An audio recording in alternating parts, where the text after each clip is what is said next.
Puck now back to the Bulldogs' blue line. And the shot, and the first shot of the game beats Joe Verbetic. And the Hamilton Bulldogs are up 1-0, a minute and 20 seconds into the first period, as it's Nathan Staios getting the goal. Van Steensel in the near side corner, back to McDonald for the shot from Mathurin! Tanias Mathurin in his return to the lineup for the North Bay Battalion. He pots his third goal of the season, and we're tied up at 1. Well, everyone knows about Tanias Mathurin's defensive ability, and we speculated, is he going to be that offensive guy too that benefits the club? Well, and out front, but a big pad save by Verbetic. And the puck's now behind his nets as they go out to the slot. The Bulldogs do, that is. They try to get the shot away, and then Morrison with a weird shot from the almost point gives the Bulldogs back the lead with 9:53 left in the second period over Verbetic's Golden Glove. White looking cross ice to Hayes. He gets it in front to Morrison, but what a save by Verbetic. Great save by Joe Verbetic to keep the Battalion within 1. He stopped the rebound too. Thomas looking to chip it in, but instead it's left for McTavish. McTavish takes the shot, and was there any doubt that Mason McTavish was going to get a goal in this one? You can't give Mason McTavish that kind of room to get the shot. That's an NHL goal scorer, Courtney, right there. Arnsby now carries it in, up to McDonald. McDonald with the shot! Kyle McDonald gets the troops within 1, and the Battalion now are only down by 1 goal off Kyle McDonald's 34th of the season. Well, we talked about a goal scorer's goal by Mason McTavish. That was a goal scorer's goal by Kyle McDonald. Winterton now with a chance. He loses it. McTavish out front. It gets behind Verbetic, but instead the Battalion get it out. And instead Thomas picks it up and gets it behind Verbetic. 4-2 lead for the Hamilton Bulldogs. Winterton carries it out. Winterton with the backhanded shot. It's now a 5-2 game for the Hamilton Bulldogs.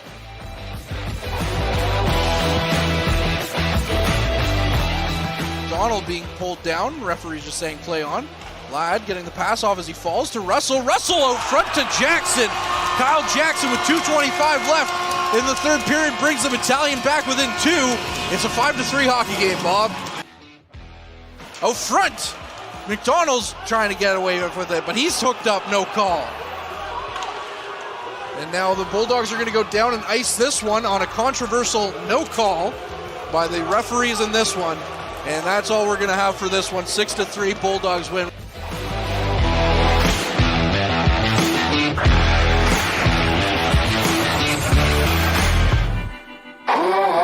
And that was a week ago here at Memorial Gardens. Not a great night for the Battalion as they were doubled up by the Hamilton Bulldogs, 6-3, but things changed on the weekend. A win over Niagara in a very high-scoring game, 6-4, and then a huge win over Mississauga on Sunday afternoon. That put North Bay 3 points ahead of the Steelheads in the standings with 2 games in hand. And so a huge win for the Battalion as we welcome you to our pregame show for Long's Maple Syrup, our game day broadcast at Memorial Gardens tonight for the Battalion and the Niagara Ice Dogs. One more time, the Ice Dogs come into this one, and I'm Bob Coles, joined by Courtney Kenny. Got Matt Sukram on the call tonight. Derek Lindemann will be by later. We'll also hear from the Nipissing Lakers women's hockey team, silver medalists at the recent University Cup playoffs in Charlottetown, and lots more on the way as we set this one up.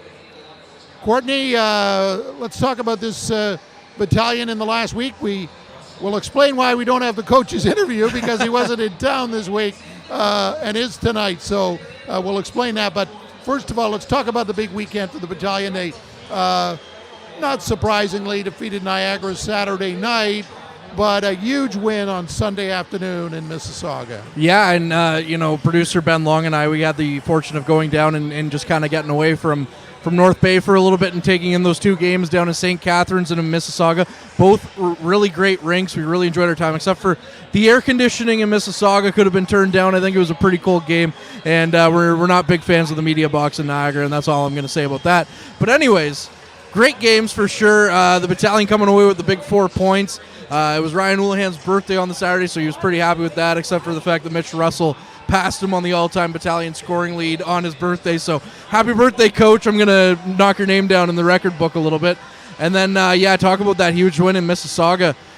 It was a tight game. I think the Battalion were lucky to come out of it tied at 0 after the first period. And then North Bay came out flying in the second period. They scored those 2 quick goals. That's all that they would need, as Mississauga only scored the 1 after that. And Verbetic stood on his head throughout the third period for the Battalion as well. So can't say enough good things about Verbetic. As for tonight's game, DiVincentis, he had a bit of a tough start in Niagara, allowing 4 goals on 20-some shots. So he's going to have to look for a rebound here tonight, Bob. Yeah, Verbetic I thought was key, as you say, in the first period when Mississauga could have had a 2 or 3 goal lead. And quite frankly, a 2 or 3 goal lead in the battle with the Steelheads is the game. These two teams play tight games, and great stuff. Joe Verbetic in net tonight, Dom DiVincentis in net tonight. Joe Verbetic in net last time, so expect to see Verbetic, I would think, Sunday afternoon in North Bay's other game. The other update, Kyle McDonald not in the lineup tonight. Dallin Wakely steps in on that second line with Liam Arnsby and Owen Van Steensel. Petrov stays on the third line, and the first line untouched, Russell, Jackson, and Co. On the back end, with Mathurin back, Govro sits, Paul Christopoulos now plays on the third pairing with Lucan. Yeah, and you know what? It's kind of crazy looking at that with Mathurin back. They look good without, not that I want to. Tonight, Mathurin's a great defenseman is what I'm trying to say, but they looked good without him when he was injured as well, that pairing. Cam Govro's come in. He's been a gamer. We didn't know what to expect coming out of a 10th rounder from 2019 in this training camp, but he's come out, signed with the team, and he's looked absolutely fantastic all year when called upon, when Mathurin's been injured a couple of times now. But with Mathurin back, it just makes you even deeper on the back end. I mean, who would have thought in 2019-20, when it was Paul Christopoulos' rookie year, that we'd be sitting and talking about him on the third pairing? That's how deep this team is that he's sitting on the third pairing. And that's not a knock against Paul Christopoulos. That's just, look at how deep this team is, Bob. They got Paul Christopoulos playing on the third pairing. Yeah, they got 13 forwards they can choose from, 12 tonight, so everybody gets in tonight. The advantage of McDonald not being available. For the Niagara Ice Dogs, again, they played them last Saturday. It was a tight game up to the midway part of the third period. Niagara came from behind to tie it at 4, and then North Bay won it. They're missing some bodies tonight. Van Loon, for one, is an example. Their captain, Betts, also not in the lineup, serving a 2-game suspension. He'll play tomorrow in Sudbury. But you can't take this team lightly. There was one game, Courtney, that they did take them lightly, and they had like 7 reserves who weren't OHL players, and Niagara won the game. So North Bay can't afford to look past this game. No, and one of those reserves is actually Little John, who's on the second pairing now. He turned that into signing with Niagara, and he's going to be a big part of this team moving forward. But yeah, you can't look past any team in this league ever. It's one of those leagues where the worst team in the league could very well beat the best team in the league on any given night. I mean, we saw that in 1920 with the Battalion. They beat the Ottawa 67s. It was 6-2 or 8-2 or something crazy like that just before COVID shut things down. But so this team is definitely one that you can't look ahead to. So the Battalion shouldn't be looking ahead to Barrie at this point. They should definitely be squarely focused on the Ice Dogs. And Matt Rosenzweig as well in net. He played a great game in that game Saturday in Niagara. So hopefully he doesn't play as well here today. I know it says 6-4 was the victory for the Battalion, but it was a pretty tight 6-4 game, as you mentioned, where they pulled away. But hopefully he doesn't play as well today, because they got a great goalie on their hands in Niagara. Of course, the Battalion split minds this week. We mentioned Coach Houlihan not here for the scrum. That's because he was at the OHL Cup going on down south, and Scott Ray, the Battalion assistant coach, had a very personal reason for checking out. His son's on Team NOHA. Team NOHA won their last game. Now, I like Team NOHA because they're in the Lindros division.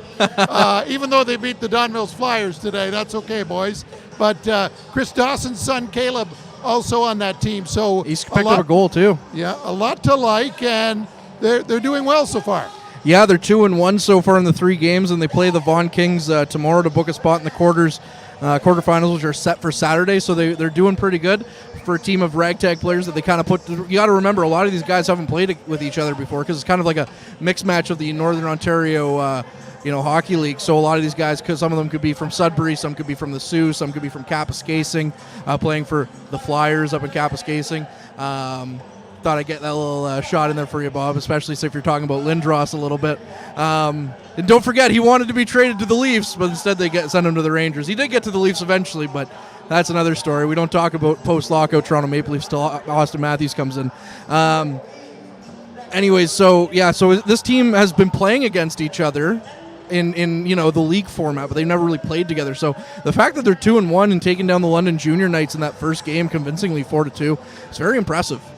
And it's a step up in competition too. They haven't had the schedule overall that, they're playing teams down south, some of the top teams in the province. So a great start for them. Going to bring in Matt Sukram here right now. And of course, Matt is in case you don't know, he's the voice of the Nipissing Lakers, and what a run they had. The men, of course, made it to the playoffs, losing to McGill. The men's nationals going on this week, but the women really stole the show the last couple of weekends. They lost in the McCaw Cup final, but did qualify for the nationals, Matt. And then last Thursday night here, it was amazing. They put the game on, the first game they had at the nationals in Charlottetown, and Madison Soley's overtime winner just got the crowd so pumped in the it was really the highlight of the night here when North Bay lost to Hamilton. So, yeah, it was a pretty rough game to watch here. So thankfully there was something fun that night. So goodness for Madison Soley, and they backed that up with a shutout win on the next game and lost to number one and favored Concordia in the final. But just a great run for the women Lakers this year.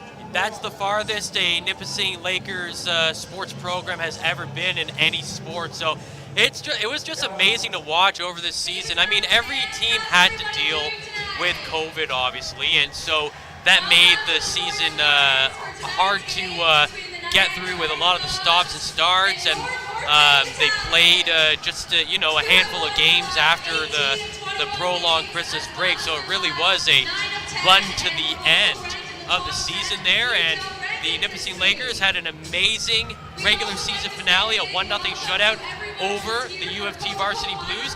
The U of T Varsity Blues had only lost one previous game all season, and that was in a shootout loss back in November. So the fact that they defeated the U of T Blues on the regular season finale, I think, gave them a lot of momentum going into the postseason, and they rode that wave. They defeated the Varsity Blues in Toronto to get to the OUA Finals, and they met up against a very pesky Brock Badgers team here on home ice. That game didn't go the way they wanted it, but they used it as fuel, and they came out in that opening game in PEI and again just rode that wave, and it was amazing to see. This was a team that was built with some really good veteran talent. I think Darren Turcotte, the head coach, has done a tremendous job in recruiting over the last 8 years. I think I was talking to somebody about this the other day. I think the name Turcotte carries a lot of weight in hockey circles, but the fact that they've also been successful on the women's side, I think it makes a lot of players want to come play here. Plus, they've got an amazing connection with the local ice bowls program. They have 5 players that graduated out of that program that was on the team this year. So, I think Nipissing University is in great shape when it comes to women's hockey, not just for this year, but for many years going forward. That's what I was going to ask you. Big picture, what does this do for recruiting? The fact that, your team is now known nationally. You won 2, amazing games at the national playoffs, and you got to the final. You're on CBC there. On CBC, the game was broadcast across the country. So what does this do for recruiting for Darren Turcotte and company? I think it gives you a leg up. I think it gives you a little bit of leverage when you're looking at recruiting. I don't think Darren Turcotte has ever really had a problem with getting big-name players, whether it's from Ontario, whether it's from out west, whether it's from out east. I think a lot of players have wanted to play for Darren Turcotte over the years. I think what this does is maybe gets more people to reach out instead of Darren Turcotte having to reach out himself. You know what I mean? I think it means players are going to be sending him tapes. I think that it means that players are going to want to start to carry a Lakers legacy now. And you and I talked about it. I think what helped is the fact that they were kind of able to get in on the ground floor with women's university hockey really coming into this blossoming golden age period. Yeah, they got involved. Yeah. Got involved when women's hockey became, people started watching, paying more attention because of the success of the national program, Matt. And you see that trickle-down effect now. And we should tell people, Darren Turcotte recruits nationally. It's not Ontario. He recruits across the country. So, and it should bode well. Thanks for that, Matt. And we look forward to your comments. Matt will be talking to a couple of the players in the second intermission tonight as part of our coverage. Really want to highlight what the Lakers have done this year as they embark on another season in the fall. It'll be interesting to follow their success story. Not just known as Maria Domenico's team anymore, a team of heroes. And Courtney, as we wrap up our pregame show, what kind of game do you think we're going to have tonight? We had a high-scoring game between these two teams last time. Niagara's not going to be in the playoffs. North Bay's thinking about the division, thinking about a long playoff run. What kind of atmosphere do you think tonight? Well, just because the Troops have, 2 games in hand on their next closest adversary in the Mississauga Steelheads, that doesn't mean that, anything's guaranteed at this point other than the fact that they are going to the playoffs. So the Battalion need to come out here and they need to be very desperate early and get on the board. They did not have a good start whatsoever in Niagara. They were down 2-0 within the first 10 minutes, and then it was tied at 4 shortly after that. Or tied at 2 shortly after that, I should say. 4 goals scored in the first 15 minutes of that game. So Niagara, if they play the way that they did in the first 5 minutes of that game, it'll be a very tough task for the Battalion. And just an aside, as someone who really doesn't like the Ice Dogs too much, I really hope the Battalion come out of this one firing. Who's going to be the physical presence without Kyle McDonald? Kyle McDonald has really taken over the physical role. And, Liam Arnsmead's shown flashes of that physical play. I think he's held back a little because he missed so much time.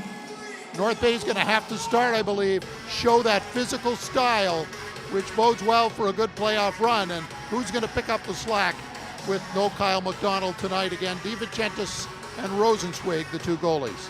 That's our pregame show. Matt has a call for you. Courtney with the color. I'm Bob Coles. I'll talk to you at the intermission.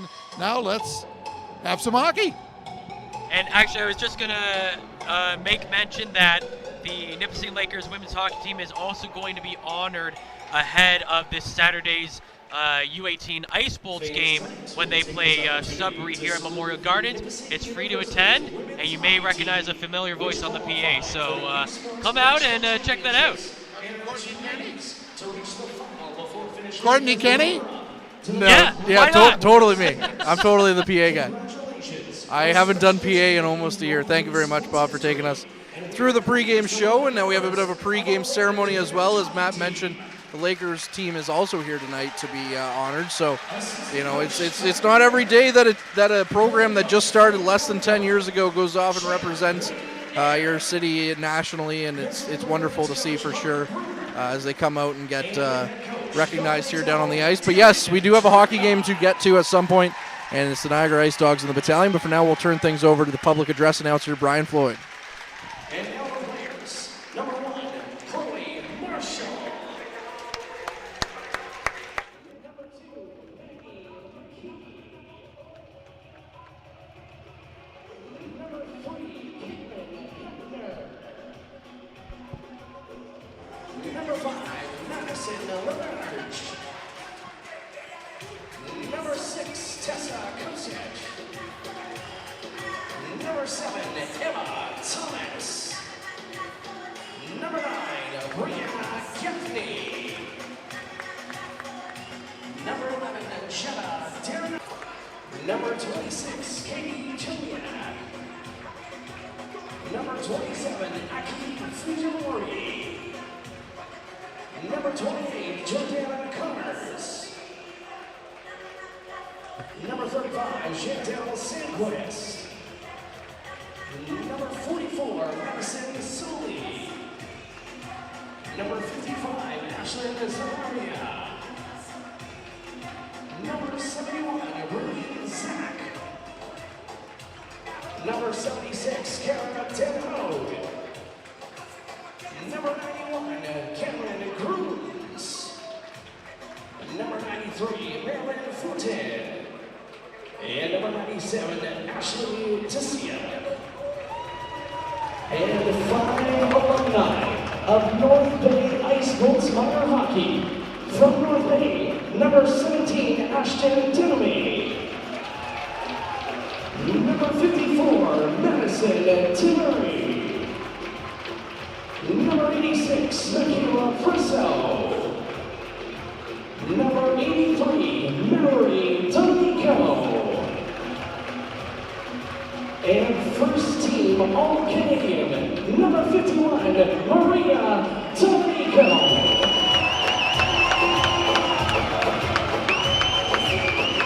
Ladies and gentlemen, your national finalist, Nipissing Lakers women's hockey team.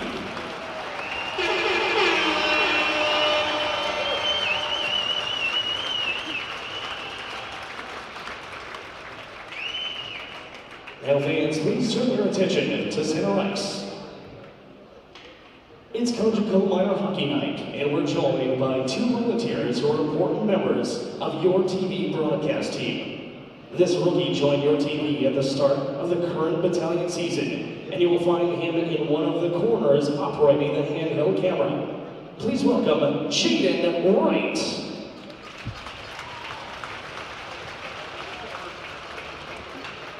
Joining him is an 8-year volunteer with your TV, and he operates the wide and tight follow cameras, Peter Tigbag.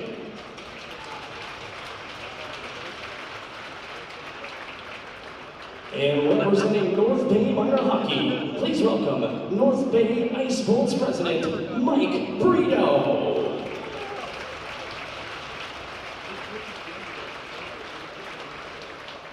We ask that Battalion Captain Liam Arnsby and Ice Dogs Captain Cameron Butler join our guests at center ice for the ceremonial puck draw.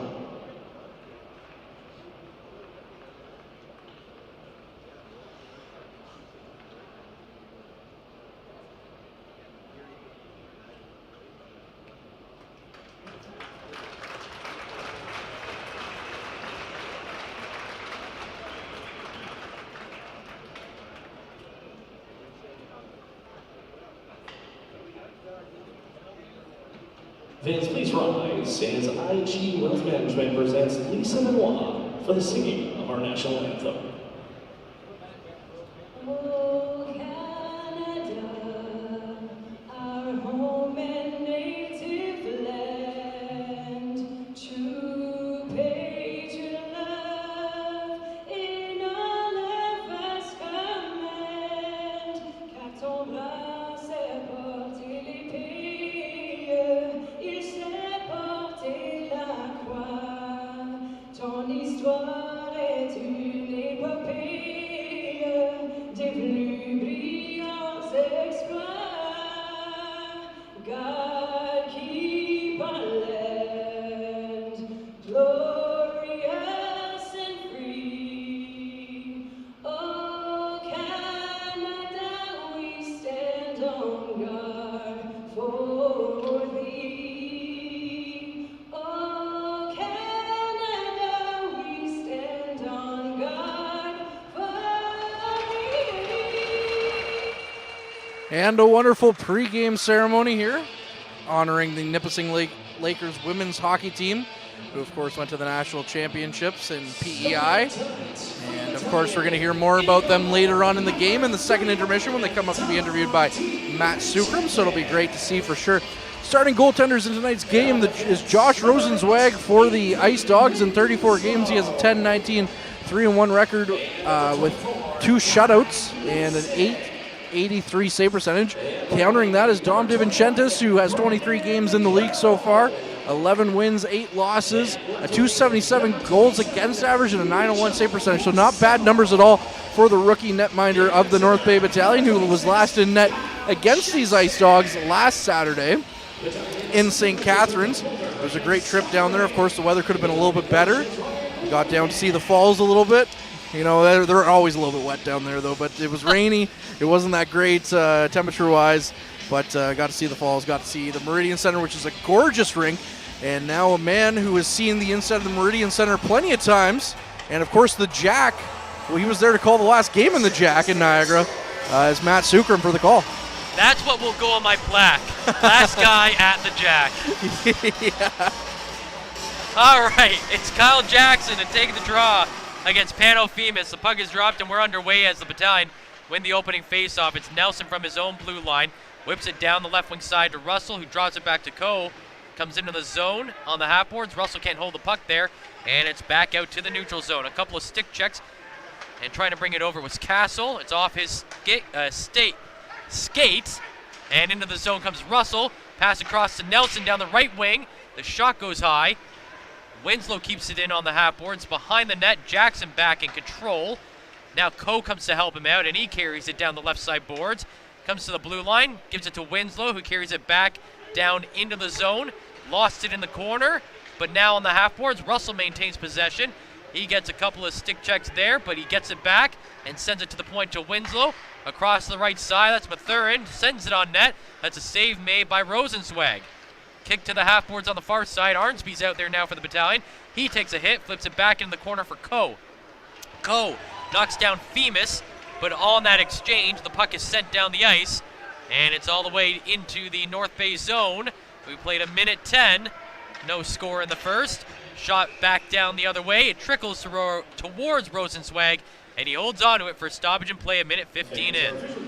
Well, as Mr. Cole said in the pregame show, he was wondering who was going to take over the physical game, and producer Ben Long has just pointed out to me that Brandon Coe on his first shift of the game has already registered 2 hits, so that might very well be the answer. Maybe not the guy you want out there throwing the body around, but that might be the answer for the troops. 17 points in 6 games against the Ice Dogs this season for Brandon Coe.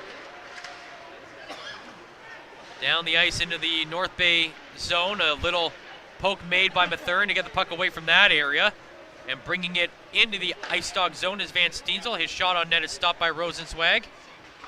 Wysick for the Ice Dogs flips it to the far side boards. And Copeland gets it down the ice. DiVincentis behind the net. Flips it out to the near side boards. It's off the body of Van Steensel. Copeland picks it up in the middle for the Ice Dogs. He sends it on net, deflected, and picked up behind the net by Ladd of the Battalion. Now it's Podolou through the neutral zone. Tries to go to the middle, gets around a defender, but it's out of his reach. Now Podolou picks it up in the corner, centers, nobody there. To the near side boards. That's Petrov. He skates in behind the net. Petrov for the Battalion tries to play to the blue line. It's out of the reach of Paul Christopoulos and right towards the goaltender DiVincentis. He plays it out quickly to Christopoulos, firing it down the ice. It's off the boards. Petrov trying to catch up to it, but taking it away from him was Alec Leonard. He can't clear the zone. It's taken away from him by Tarasevich, who finds Christopoulos. He gets tripped up on the half boards, but the puck goes behind the net. Petrov back there plays it to the corner to Podolou. Flips it around on the near side. Lukin deep into the zone. The Battalion defender plays it back in the corner, and that's where the Ice Dogs take over. It's a Gossinelli getting it out of that area and firing it down the ice. Almost 3 minutes into the opening period, no score. Outwater in his own zone finds Sema, plays it back to the near side of Christopoulos, looking down his left wing. Plays it back up ahead to Romani. Tries to get over the blue line, that's blocked. And now Waddick tries to go the other way. Pass to Shemilevsky is out of his reach, and so it's behind the net. DiVincentis plays it to the far side in the North Bay zone, and the Battalion break out. It's Outwater leading the charge. Takes a shot, save made by Rosenzweig. He had to get down and kick out the pad to make that save, just as the skater Outwater came over the blue line. Back the other way. It's Outwater on the half boards. Winslow switches spots with him and plays it to the far side corner. Nelson picks it up. Tries a saucer pass out to Outwater. It's past his stick off the boards, and it goes right towards Rosenzweig, who now leaves it for Isaac Enright. He gets it up ahead to Castle. Back to the far side to Leonard. Down the left wing, it's dumped into the North Bay zone. Off the boards behind the net. Little chip play made by Winslow, but he turns the puck over. Down the point, Leonard. Across to Enright. Shot comes in wide on the stick side of DiVincentis, and then he just covers it up as the puck bounces off the end boards right towards him. 4:05 in, no score in the first. Well, Matt, it's been a little while since we had you in the booth, and of course the Battalion are being inconsiderate and only making one stoppage and play in the first 4 minutes of play. So that'll learn you, I guess, eh? Yeah, no doubt. Enright with the puck, his pass across the blue line comes over the line, and so the Ice Dogs have to retreat. That allows North Bay to pick up the puck and dumping it right back in to the Ice Dog zone. Winslow trying to hold at the blue line. Castle breaks up that play. And now it's Femus coming in down the right wing side. He gets tripped up by Nelson. Good body contact play there by the Battalion defender. And now the troops go the other way, but they go offside entering the zone. So no score still with about 4:32 gone in the opening period. Well, Nelson got the better of Femus in the 2020 OHL priority selection, going first overall to Femus going second overall. And he got the better of him on that play as well. What a great hit by Nelson. And we haven't seen him throw his weight around too much in his rookie season, but when he does, man, are they seismic hits. Pamela Femus not having a bad year. 34 points as Rosenswag covers up another puck. 34 points, 9 goals, 25 assists for Pamela Femus. Not a bad playmaker in his rookie season. Yeah, he's having a good season himself, but I mean, not to be outdone is Ty Nelson, who himself, he's 1 goal away from double digits, and he's at 49 points, so not bad for a defenseman. Yeah, that's the huge difference right there, right? Not only does he have more points, he has more points as a defenseman. Playback underway, Mathurin in his own zone, feeds it up ahead to Wakely coming down the right wing side. Wakely tries to toe drag it through the middle. That got stopped, and now the puck is in the far side corner. Flip back around on the near side and out of the zone. Ladd has it, feeds it right to Arnsby, who finds Wakely. Wakely down the middle, takes a shot, that's wide of the net. Pushed aside by Rosenswag to the far side boards. Loose puck picked up and carried over the line by the Ice Dogs. Sirizati has it. Gets it up ahead to Copeland. Copeland takes a hit. And the puck gets knocked off his stick into the corner. That's where Ladd takes over for the Battalion. And Ladd finds Mathurin. Mathurin was being pressured coming out of the zone by Rubrick. And then Mathurin gets knocked down by Cook. But the Battalion still have the puck, and it's Van Steensel the other way. He takes a shot that goes off the skate of Leonard and into the corner. Now on the near side boards. Tarasevich trying to control it there. Lost the puck in the process. It comes to the line, kept in the zone by Petrov. Petrov trying to work it down low, goes behind the net. Leonard gets it away from that area, and the Ice Dogs skate out of the zone. Rubrick to Agostinelli, the shot goes wide. He had a big hole open for him on the blocker's side on DiVincentis, but he couldn't quite get the target right. Puck stays alive in the zone. Littlejohn with the shot.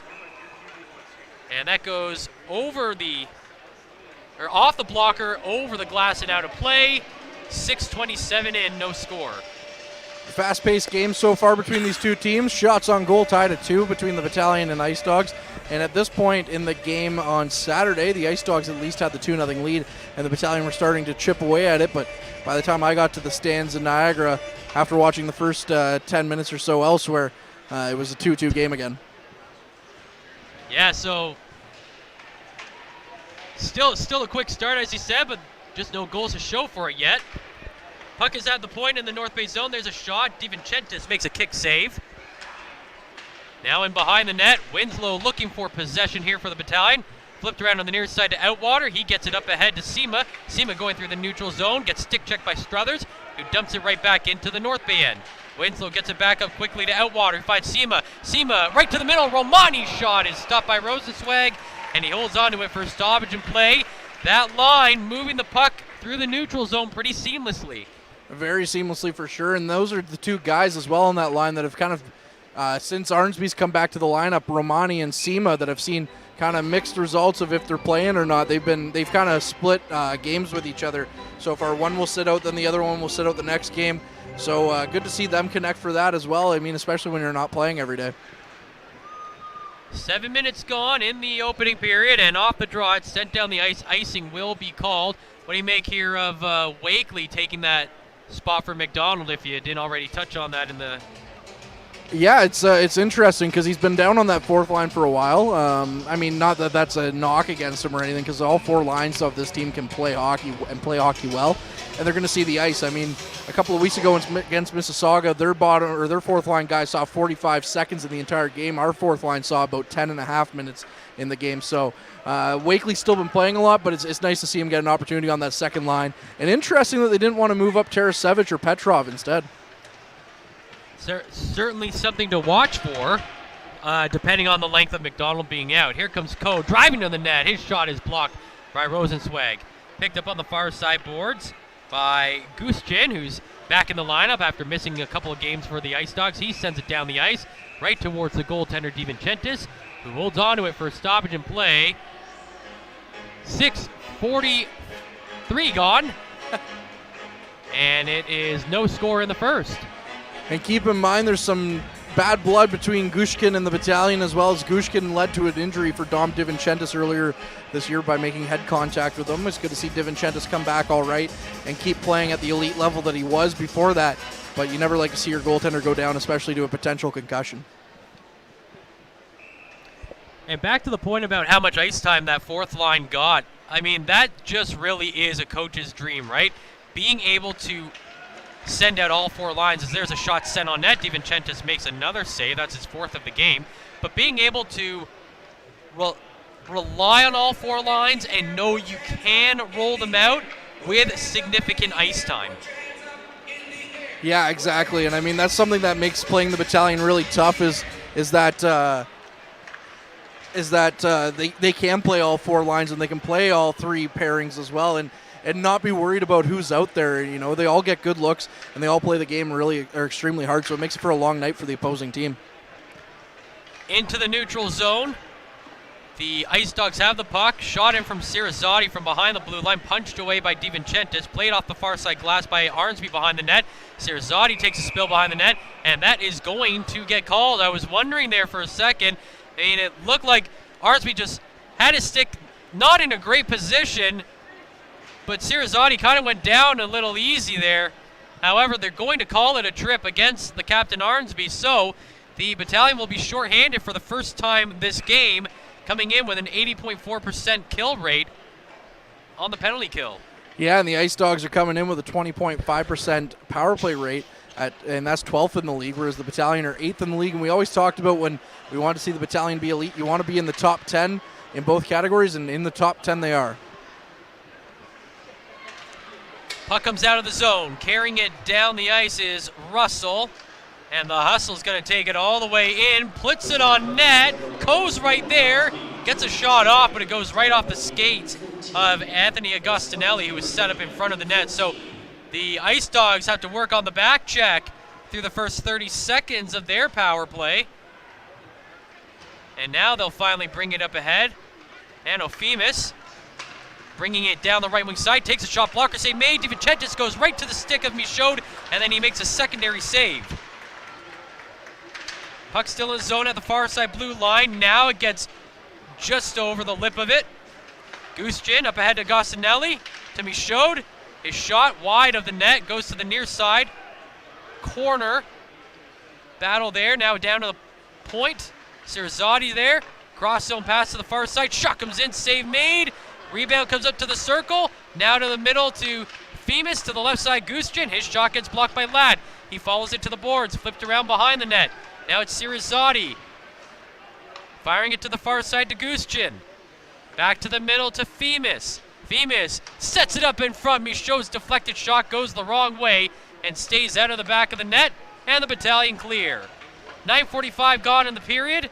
25 seconds remaining on the power play for the Ice Dogs. We're scoreless in the first. The Ice Dogs out shooting the Battalion 8-3 to this point. Here comes Leonard, dumping it in to the corner, and Nelson finds it, and he'll send it all the way down the ice. 5 seconds to go on the Ice Dogs power play. They've certainly had some good zone possession so far, but aside from maybe the one deflected shot from Michaud, not a lot to show on it. And now there's a chance in front of the net. Save made, rebound chance, wide of the net. Somehow that did not go in. Yeah, somehow it didn't go in at all, and I don't know how, because that looked like that was going to be the icebreaker goal for sure. But now we're going to send things over to Derek Linneman, who is a little bit tardy this evening with our mid-period hit. Right on time with the mid-period hit. It came up just on track. What a great performance by Dom DeVincentis, making 9 saves so far. But coming up in the first intermission, we'll get you caught up of what's going around the OHL tonight, catch up on all the games and the scoring, and take a look at the first period summary as Bob Coles will join us. And coming up, we'll have a feature from the Frontline Podcast featuring Brady Levoid of the Puck Support, and he'll join Tom and Courtney as they caught up together this week on the Frontline Podcast. Now, for the remaining of this first period, let's rejoin Matt Sukram and Courtney Kenny. Look at that. He misses the pregame meeting, but it's like he doesn't even need to be here. Like, we don't he need- already yeah. knows everything. You can Like, just do it from home for me. I right know. now. It's amazing. Yeah, you're getting your pass revoked You next can year. take that to the bank, sir. Yeah. Yeah. You can get. Oh, yeah, that's right. You don't have a pass. You have no credentials. That's right. Derek's not a media personality. Anyways, back to the game after we made fun of Derek a little bit. Get out of our media booth. Back underway. You got to have fun, right?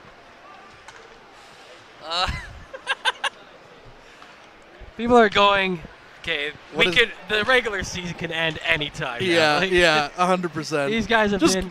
Just give us a Central Division crown already. Here's Sema with a shot. That gets blocked by Rosenzweig into the corner. Behind the net, puck flipped around on the near side. Outwater battling for it on the boards. It gets knocked loose, picked up back there by Leonard. And he carries it behind the net. And now sends it down the right side.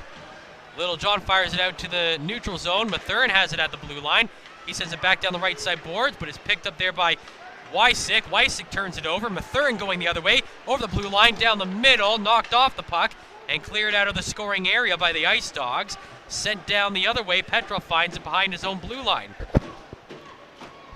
8.5 to play in the first period. No score.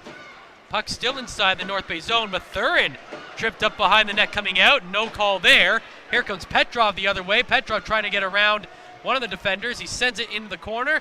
Flip to the far side. That's Tarasevic. Back around to the near side to Petrov. Petrov on the half boards. Takes a shot. That gets blocked. A secondary chance at it. Into the corner. Tarasevic there. He puts it on net. Gustin takes it away. Behind the net, Femus has it. Femus looking to get it out of the zone. And he is able to chip it up over the blue line and into the North Bay end, where the Battalion very quickly send it the other way. Under 8 minutes to play in the period. And it's Gustin with control in the neutral zone. He plays it across to the near side to Leonard. Leonard circles his own zone and now sends it the other way. Icing waved off as the Ice Dogs beat it out. And now it's behind the net. A couple of guys involved back there. With 7.5 to play in this scoreless first period. The puck comes loose. It's Leonard. Flipped around to the far side. Enright keeps it in. Finds Cass on the half boards. It's kicked to the line and carried out. Sent up ahead to Coe, going one-on-one in the zone. Coe drops it back to Russell. Tries to play it back in front to Coe, but they can't complete the pass. And now the Ice Dogs are going the other way. Through the neutral zone is Michaud. In on the half boards. He's getting pressured by Lukin. Jackson down there as well. Lukin digging away. Couple of hard stick checks there, and it gets knocked off the stick of Copeland. Russell trying to carry it out. Russell is hooked, and that's going to draw a call as Coe comes in with a shot, and that one's wide of the net.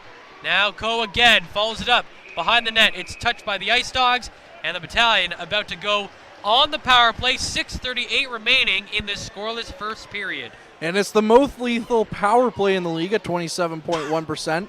Again, first in the league, whereas Niagara's penalty kill is 19th out of 20.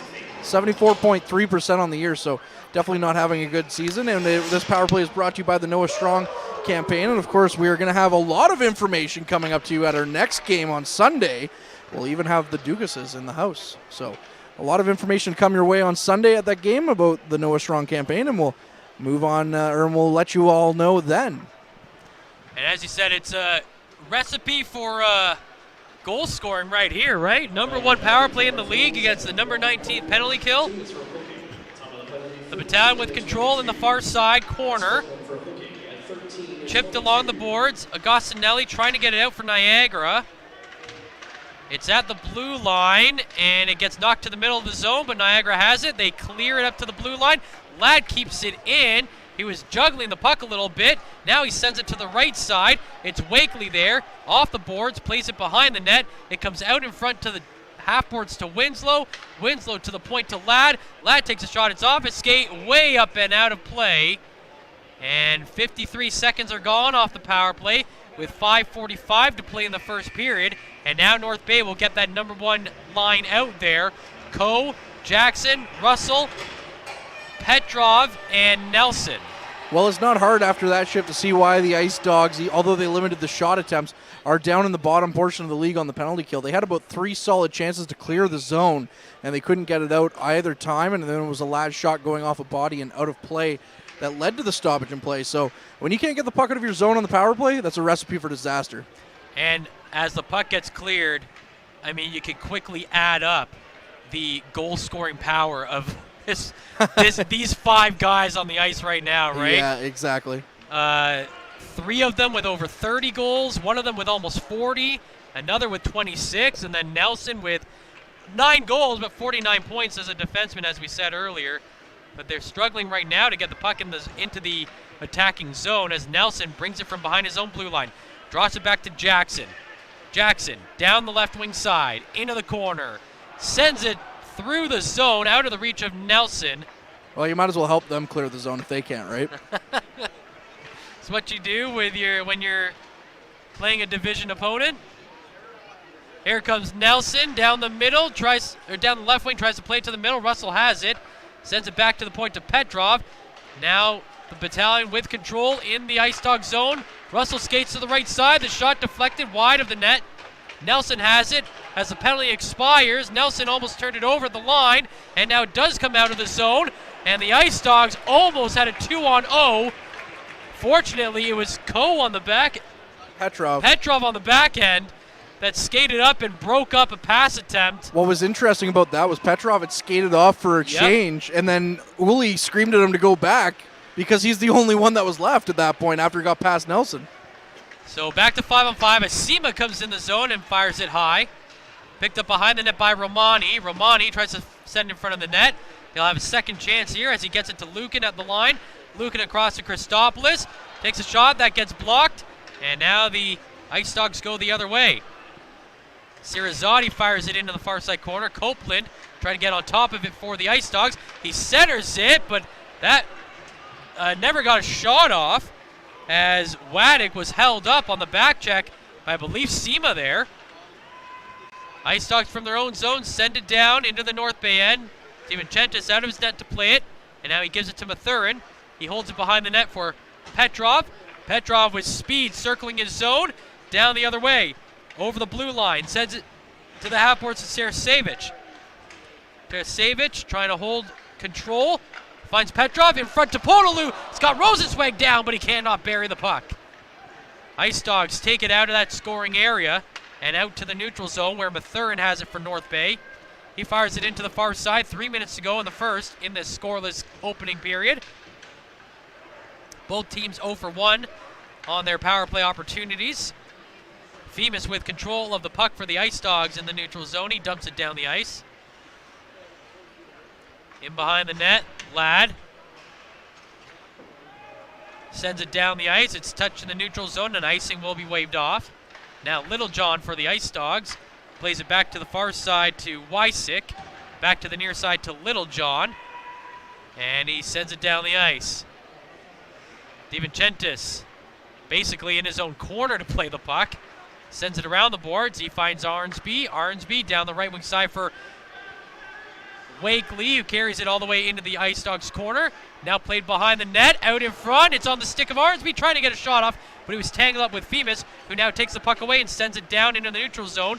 Castle has it. He comes in on the right wing side, tries to get the puck around Winslow. Winslow lost his stick, but he kicks it away to the far side where Wakely is stationed, and now Wakely carries it behind the net. He gets it up to Van Steensel on the near side, and Van Steensel finds Wakely with under 2 minutes to play in this scoreless first. Wakely dumps it in, off the boards. He tried to find it in between the hash marks, but just couldn't get a shot off. And the Ice Dogs now control, and they get it out of the zone. Bemis the other way. He sends it in towards the Battalion net. It's knocked off a stick by Christopoulos, who now holds it behind the net. He'll carry it down the left wing side. Finds Coe in the neutral zone. Coe over the blue line into the attacking end to the right side to Jackson. Jackson from a sharp angle tries to take a shot. That got blocked. And now Agostinelli has it for the Ice Dogs in the middle of his own zone. He clears it. Jackson picks it up, plays it behind his own blue line. Now back up ahead to Coe. Coe tried to get over the blue line, blocked by Enright. And the Ice Dogs in control again in the neutral zone. Agostinelli down the right wing, into the corner. Plays it to the half boards. He finds Rubrick there. Rubrick can't get a good shot off. Blocked by Jackson. Jackson down the ice to Coe. Coe at the blue line. Plays it to the middle to Jackson. Jackson turns back. Finds Lukin coming in on the left side. Plays it down low to Russell. Russell skates back to the half boards. Finds Mathurin at the line. Mathurin finds Lukin, who sends it to the corner to Coe with 40 seconds to go. Coe finds Russell. Jackson in front. Can't get a good shot of it. It's punched away by Rosenzweig, who sends it down to Sirazati coming in. Sirazati with a bit of an edge. Shot save made. Rebound chances denied as well. Behind the net, it's Ladd to the half boards. Michaud trying to get it out, or trying to keep it in. Ladd trying to get it out. He gets it away from that area. Sends it to Sima. Sima down the right wing side, going in with 5 seconds to play.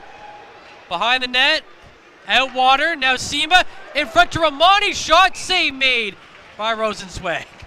You know, the shots on goal right now are 10-5 in favor of the Ice Dogs, but and that would indicate that, maybe Niagara's controlled the play, but I would say that the Battalion have controlled the play for most of the period, and I would also say that the Battalion have had the more high danger opportunities as well. So I would say it's been a pretty good period for the Battalion, although they're down shot-wise 10-5.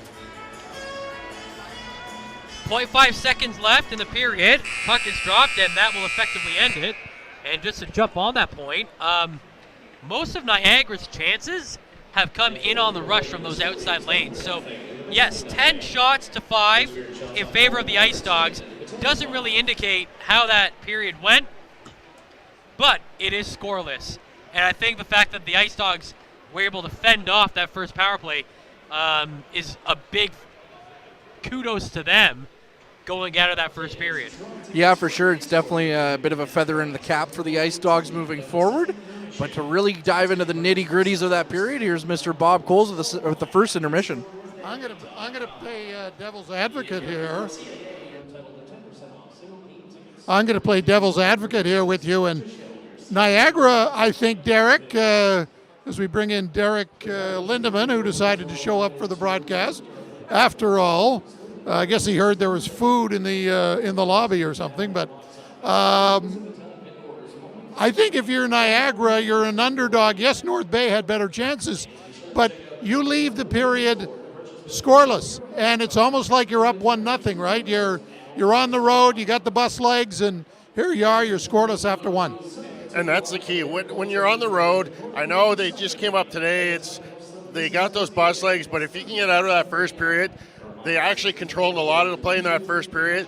They come away with that tie game. It's almost like you do have that advantage, and that's the type of period you want to start on when you're on the road, is a nice, fast-paced, get a flow going, everyone into the game, get those bus legs out, and see if you can get things going on in that second and third period and come away with a victory.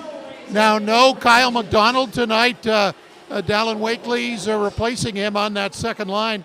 What have you seen so far with the Battalion attack? You know what? It's been the same as what it has been. No matter who you have out there, all four lines can attack. It doesn't matter who you really put up there. Wakely does fit in well with Arnsby and Van Steensel up there on the second line. You just got to stay hungry and keep going to that net.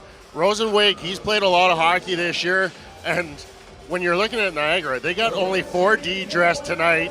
3 of them are rookies. I want to be getting pressure on those D and make those guys cough that puck up and not be easy puck retrievals. Got to get in there on that forecheck and create havoc in behind that goal line. Maybe a turnover will get you some offense. Yeah, and a rarity, both Romani and Cinema are playing because of the injury to McDonald. So I thought that was the prettiest play of the period for the Battalion, that nice two-way play with those two guys. Those are two young guys. They have a lot of creativity, and that's what Houlihan is allowing those guys to have. When you're in the lineup, he's okay with that creativity as long as you're defensively responsibility first. And when you got kids out there that are not afraid to make mistakes, they're going to show you, and that's exactly what Romani and Sema did on that great play. So Battalion schedule-wise, just to remind you, just 2 games this week again, and their next game will be Sunday afternoon against the Barrie Colts. And Mississauga makes their final visit here next Thursday. Mississauga, 3 back of the Battalion, not playing tonight. Mississauga's played 2 more games, so Mississauga's looking for a little help on the scoreboard. Mississauga's next game, and I'm not fooling you on this because tomorrow's April 1st, Mississauga's next game is against Ottawa. Around the OHL, Oshawa and Hamilton are scoreless. Kingston and Peterborough, the Pete's up 3-2 in that one. They're trying to hold off Sudbury for the final playoff spot. The Wolves are in Barrie tonight, no score early. And Sarnia and Windsor, a game out west, no score. Just want to give you some stats from the first period at Memorial Gardens. Shots were 10-5 Niagara, and no goals, of course. Each team had a power play and was scoreless on it. 14 faceoffs, 9 won by the Ice Dogs. The 2 penalties, Liam Arnsby for tripping at 8:14 and 1 Copeland for hooking at 13:22. Well, earlier this week on the Courtney Kenny's weekly podcast, I know you listen to the Frontline podcast. You can listen to these podcasts, by the way. It's a good one this week with Brady Leavold of, Brady's involved with a organization that promotes mental health awareness. And they had a chance for a deep dive into Puck Support, his organization, earlier this week on the Frontline podcast, and let's hear some of that now. It's another fantastic episode of the Frontline podcast. I'm Tom Parisi, alongside, as always, Courtney Kenny. And today, on his first tour of duty, hopefully of many, on the podcast, we have the founder of Puck Support, and we are going to hear all about that. It's Brady Leavold. Brady, thank you so much for being on the podcast, taking time out of a busy schedule to join us. Usually we got some lighthearted situations going on here, and I'm sure we'll get there, but you've got a hell of a story. And I got to be honest, parents, other players, and people who don't even, live in the hockey realm should definitely hear it. Well, thank you. Thank you so much for having me. And, I'm out the gate. I don't disagree with what you said. I'm right there with you. And it's not just my story. I share the stories of many other hockey players, and I'm connected with many other hockey players who have gone through similar things. And unfortunately, we've lost quite a few of these beautiful souls. And, it's just a privilege to be here. And I'm really grateful to have this space. I want to jump right into it.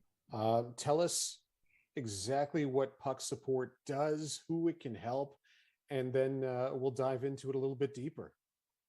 Yeah, so Puck Support was an idea that I came up with back in 2020, which around the same time I took my own life back from mental illness and a severe addiction after losing my pro hockey career and everything else. And we can get to that, but where I played maybe a little later on, but that's really not important.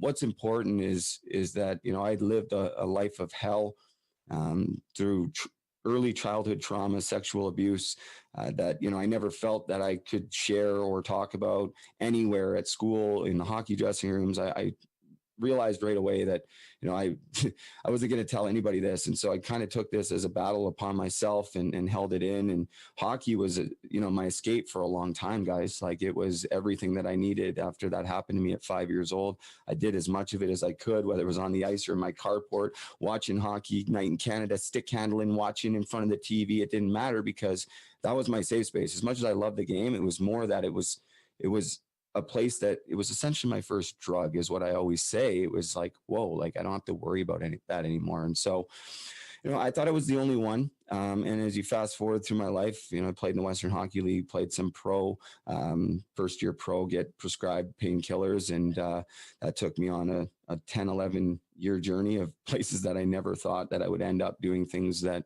I'd never thought imaginable. And so take us back to 2 years ago. You ask about puck support.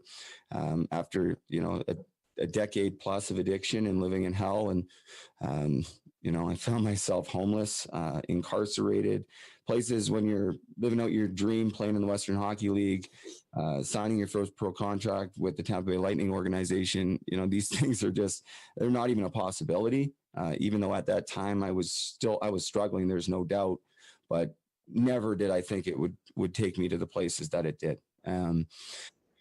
So back in February 2020, I got clean, and I've been clean ever since. So it's 2+ years now, and I never thought that I would be able to get here. And a big part of me being able to be here, sitting here 2 years clean after everything that I went through, I really, think a lot of it I learned through hockey, being able to battle and fight through things and compete. And I had this different drive at different times that I just feel that came from having the opportunity to play hockey. So, before I get into my story and stuff, I want to be very clear that I don't blame hockey directly for anything that happened to me. Certainly there's different times in hockey where there's stressors, pressures, moving away from home at a young age could be difficult, all those things. But in the end, the good that came from hockey was always so much greater than the harm that it caused. And realistically, I just wasn't in the best position to be able to deal with that. And that's really where puck support came in. So I started to share my story through a podcast. I just had this idea out of nowhere.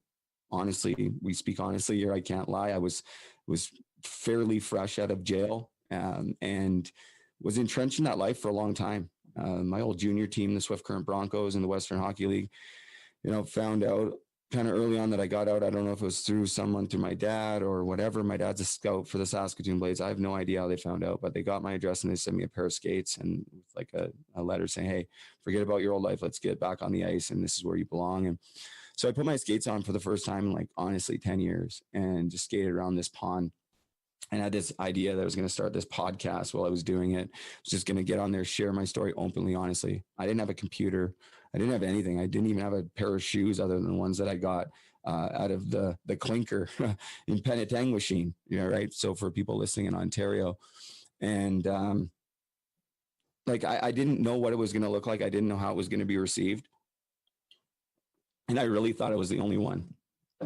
I found out real quick once I started to share my story that many players that I played with or against or from other leagues had gone through the same sort of things in that I did in my life, either as a child or while we were playing, having homesickness, all this kind of stuff.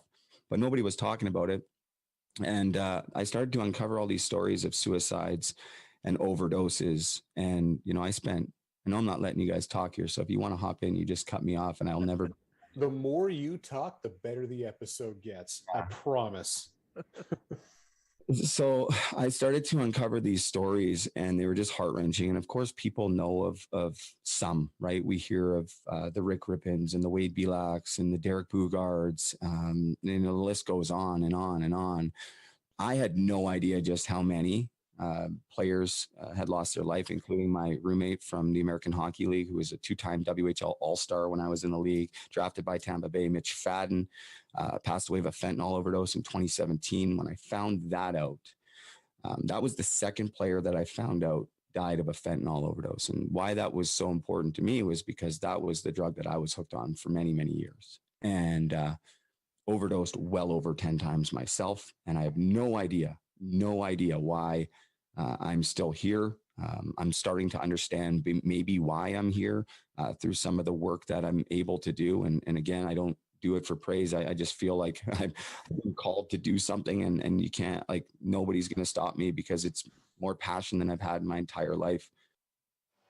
And that was our friend Brady Leavold of Puck Support. Great job by the boys to get him on the podcast. If you want to hear it, wherever you get your podcast, look for the Frontline podcast, and hosted by Courtney Kenny and Tom Parisi. They do a great job. And of course, we talked to Brady a couple of weeks ago here at the Gardens during the Barrie game, and yeah, he's had some really tough challenges, and and he deals with a couple of North Bay Battalion players he mentioned, and not by name, but just to know that there is support, mental health awareness top of mind, and it's great that the work he's doing with Puck Support, and you should check out that podcast if you want to find out more. So as we move on here during the intermission, Derek, organ donation, I wanted to touch on that today. Sunday we're going to be talking to Dave Dugas, of course the father of the late young Mr. Dugas, someone you knew well,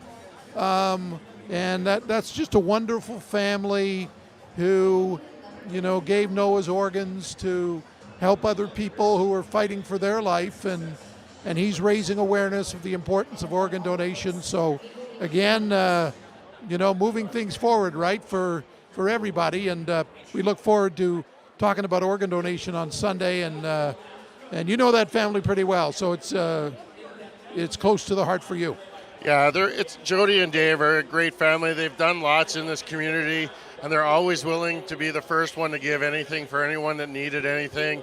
And it's so nice seeing that in the smize of everything that has gone on, that some good has come from this, and that they're raising some awareness for organ donation. And Dave will join us here on Sunday, and we'll get to dig deeper into exactly what is involved. And it's as simple as signing a form that comes in with your driver's license. And you know what?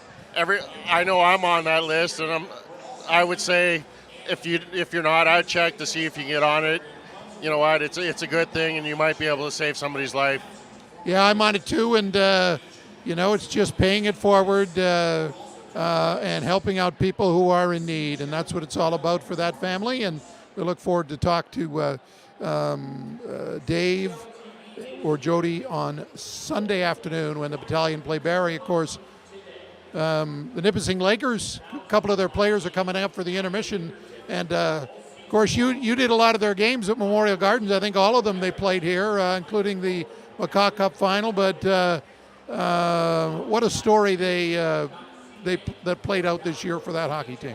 Exactly. I was able to take in every game here this year on the broadcast with Matt Sukram, and you know what? They played their hearts out. They represented the university, the community, and everyone that is a proud supporter. They did such a great job out in PEI representing. Unfortunately, didn't come home with the color medal that they wanted to, but they were gracious and worked really hard in that deciding. They lost 4-0 to a good team. And unfortunately, they come home with silver, but congratulations to a great Nipissing Laker women's team. And we look talking to finding out more about their run in our second intermission. Of course, before then, we got another period of OHL hockey. Who gets that first goal, and is it in the second period or not? The Ice Dogs are trying to pull off an upset in the final meeting of the year between these two teams, and the Battalion trying to stay move more than 3 points ahead of Mississauga. Mississauga not playing tonight, will play Ottawa tomorrow, and North Bay's got 2 games in hand, and one of them is tonight. So important points on the line for the Battalion as they try and get that number 2 seed. Number 1 really out of the way now after that loss last week. So it's try to finish second and meet the number 7 team, which right now would be the Ottawa 67s, but it could still be Oshawa, who the Battalion do play twice in the last 4 days of the season. So those games could be key in setting up potential playoff matchups. Again, no score after 1. Hoping our scoring summary will be more expansive in the second period. And the guys doing the game hope that as well. Here's Courtney and Matt. Thank you very much, Bob. And just to put in perspective, now the Battalion haven't scored a goal since the 2.5-minute mark of the second period in Mississauga, although, of course, they won that game 2-1. But, yeah, it's been a little while since we've seen the Battalion score a goal, Matt, especially after going through 20 minutes of back-and-forth hockey and no goals. Yeah, certainly, and as they were talking about, they want to create some space between themselves and the Steelheads. And looking at playoff predictions, I actually got interviewed by the Kitchener Rangers broadcast earlier this week, and they asked me if I thought that there was anyone outside the top 4 in the East, that anyone in the top 4 in the East are maybe scared of playing. My answer was, I don't think so. I think those top 4 teams right now in the East are pretty solid. I think so, too, and honestly, as a Battalion fan, the only team that really worries me and this could come back and haunt me, but the only team that really worries me is the Hamilton Bulldogs. That's what I said too, absolutely. Play underway as we begin the second period. Racing down the ice is Aiden Castle of the Ice Dogs. Now he gets knocked off the puck. Coe sends it the other way. Now it's Russell coming in on the right side, takes a shot off the crossbar and over the glass and out of play. Well, trying to get basically a quick start like they did in that Mississauga game. They came out guns a-blazing, 21 seconds in. Brandon Coe getting the icebreaker in that one. Whereas Mitch Russell, about the same amount of time has passed here, and he's trying to get the Battalion on the board with a quick shot and almost going in but hitting the crossbar. But yes, Aiden Castle also, I wonder if he regrets not wanting to sign with Oshawa at this point, as he was a first rounder in 2020 and now he's in Niagara. Sent down the ice towards the Battalion netminder DiVincentis, who covers it up for a stoppage in play, 23 seconds into this one. Yeah, and that's part of the crazy part about junior hockey is there's so much turnover year to year, and sometimes those cycles you could be, an OHL finals contender 1 year, and then you're fighting for a playoff spot for the next 3 years. Play in front of the North Bay net. Nice job by Winslow to get down to one knee and block a shot. Another shot comes in from the far side. That goes wide off the net. Knocked off the official skate, and the Battalion get out of the zone with control. Jackson over the blue line takes a shot, and that is stopped into the glove of the netminder Rosenzweig with 52 seconds gone. Well, this period so far in the first minute is basically stop-and-go hockey, although shots on net on both ends so far in this period. But according to the shot clock here, it's only 10-6 now. But we'll keep on playing the guessing game, I guess, as we get further along in this game. But yeah, a little bit of start and stop hockey to start compared to the run and gun in the first period. Sent down the ice. Icing waved off in the North Bay zone as Gostinelli gets to the puck. He sends it to the far side boards. Now they try to chip it back behind the net. And Arnsby picks that one off. Arnsby sends it all the way down the ice up to the stick of Van Steensel. He comes in on the right side, stops in the circle, takes a shot, and it's wide of the net. He had Rosenzweig out of position, but just couldn't bury it. Van Steensel has the puck again. It gets knocked off his stick and sent down the ice, and this will be icing against the Ice Dogs. Yeah, Van Steensel coming at the top of the circle, took the shot. Rosenzweig came off his post, and then it went on the inside of the post. Yeah, Van Steensel faked him out a little bit, and he looked very uncomfortable there. Thankfully, it went wide for Rosenzweig, so he didn't look too silly on that one. But, Van Steensel, what a great job trying to create some offense out of really what looked like nothing. And then the Battalion getting the first real good scoring opportunity here in the second period. As we see Romani now walking his way down to the Battalion bench behind off the ice. It's strange they didn't come out with the team right away after the intermission. Probably an equipment issue. I didn't see anything as Rosenzweig makes another save.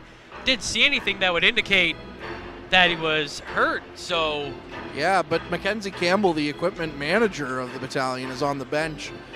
So he wasn't off the first 2 minutes trying to fix him up or anything. I noticed that he was out there the entire time, but yeah. It could be something where Mackenzie Campbell fixed something at the beginning of the intermission, and then he had to get dressed. He had to get dressed again or something like that. Yeah, so could very well be. We're just a couple of speculators up here, so 2 minutes into the second, no score, and the Ice Dogs send it over the bench over the boards into their own bench, and we have another stoppage in play. I really appreciate in the past week now, I mean, we've honored Betty White on this broadcast, so I guess I'm allowed to honor Taylor Hawkins, the drummer of the Foo Fighters, who passed away a week ago. And we've heard a lot of Foo Fighters here in stadiums, but the thing that makes me laugh all the time, here's my little bit of music know-it-all. We hear Monkey Wrench and Everlong a lot. It's Dave Grohl on drums, not Taylor Hawkins. I just wanted to point that out. I should do a music podcast or something. That is wild. Yeah, I guess people forget that he was the original drummer for those first two albums. Yeah. He played all the instruments on their very first album. That is... What are you doing with your life, Matt? I don't know. Here comes the Battalion through the neutral zone. Christopoulos to left side. Petrov's shot rings off the post. That was a low, hard shot, and it just kind of skipped along the ice and went off the far side post. Petrov has it again under the circle. Goes to the top of the zone. Takes a shot. Save made. Big rebound. Loose in front. They can't bury it as Tarasevic gets pulled down in front of the net. No penalty coming there. Now Shemalevsky the other way for the Ice Dogs. Gets held on the boards by the Battalion. Struthers in there trying to win that puck for the Ice Dogs. But Tarasevic comes in at the last second and knocks it away and sends it down the ice. That's a good shift for that line there. Penciled in as the third line tonight. Now it's Jackson out there with Coe coming into the zone. Drops it back to Coe. Wide open, the shot save made by Rosenzweig. Throwing up the glove, denying the overager Coe. Yeah, a couple of great shifts there back-to-back for the Battalion from the third line and then the first line. And that's pretty unfair when you're like, here's Petrov coming out here getting some chances. Who are we going to send out next? Coe's line, I guess. We'll send them out next. But, yeah, great play for both of those guys. And Petrov getting a great chance, and then Tarasevic with a good secondary chance and then being hauled down and no call. Nelson off the draw takes a shot. Goes off the blocker and way up and out of play. So we'll reset again in the Niagara zone. But that's what we said in the first period is Ryan Olahan, that's a coach's dream. You can throw out 4 lines, and it seems like you're not taking too much away from your game plan when you do that. No, and in recent years, when have we been able to say that? Usually it's, okay, here's Brazo's line. Okay, here's Moncada's line. And here's everybody else, yeah. There's a play in front of the net. Rosenzweig out of his net on the splits. He makes the save. In behind the net, now into the corner. The Ice Dogs looking to get it out, and they do as they survive a vaunted attack by the Battalion in the last minute or so. 4 minutes into the second, still no score. Now the Ice Dogs trying to create some offense of their own. Gustjin with the puck, goes to the line, plays it back to the boards. There's a shot comes in, save made by the goaltender. Rebound shot comes in wide. Jackson picks it up for North Bay, clears it to the neutral zone. Russell finds it over the blue line, finds Coe in front of the net. He skates behind the net, centers, they score! Kyle Jackson buries it, and the Battalion lead 1-0. Kyle Jackson picking up his 27th of the season, so he inches closer and closer to that 30-goal plateau. Of course, what a great goal by Kyle Jackson. What a great opportunity by that top line, as well as Coe did the look for the wraparound and was able to come out and find Jackson completely by himself in the slot. And any one of those 3 guys on that top line of Jackson, Russell, and Coe, if you find them alone in the slot, 10 times out of 10, they're probably going to put it in the back of the net. I mean, they came out, got a couple of chances early on the shift, and then had to play a little bit of defense. But they weren't in their zone long before they came right back down the ice and made things happen. Now, they are reviewing it. Not sure what they would be reviewing. Offside, potentially, maybe, but... Hey, did you guys hear those guys on the front line broadcast said that it was Dave Grohl on the drums for Monkey Wrench? That's what they're talking about, totally. Oh, our resident official expert, Derek. So what they're reviewing is the entry into the zone. It was really close, that pass to this right-hand side. They're just looking to see if Coe went across the line before that pass came across. So it looked really close. Well, what a great job there by Coe setting up Jackson. Yeah. Derek, did you know that Dave Grohl played drums on Monkey Wrench? No, I did not. Not until I listened to you guys.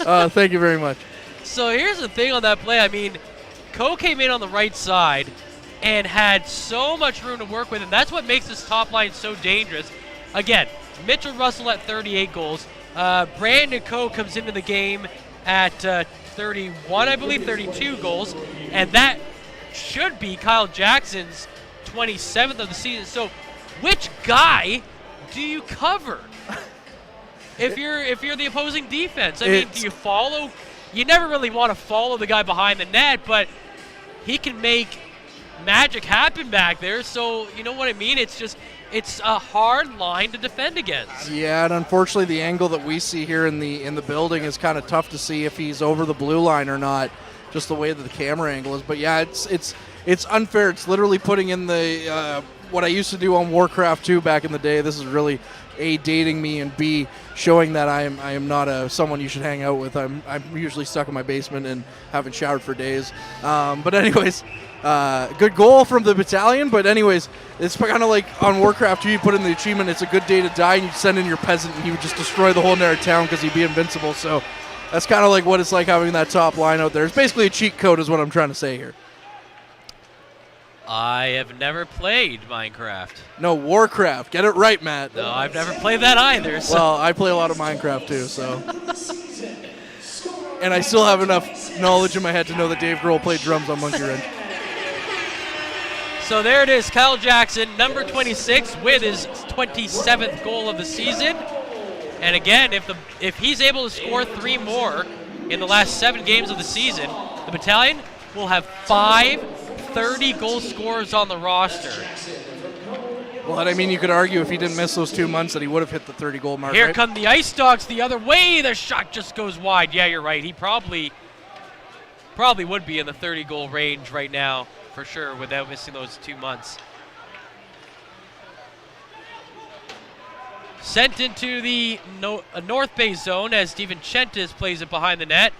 Flips it out, down into the neutral zone. Little John has it. He fires it right back in. Played off the end boards by Mathurin in the slot, and he sends it out of the zone.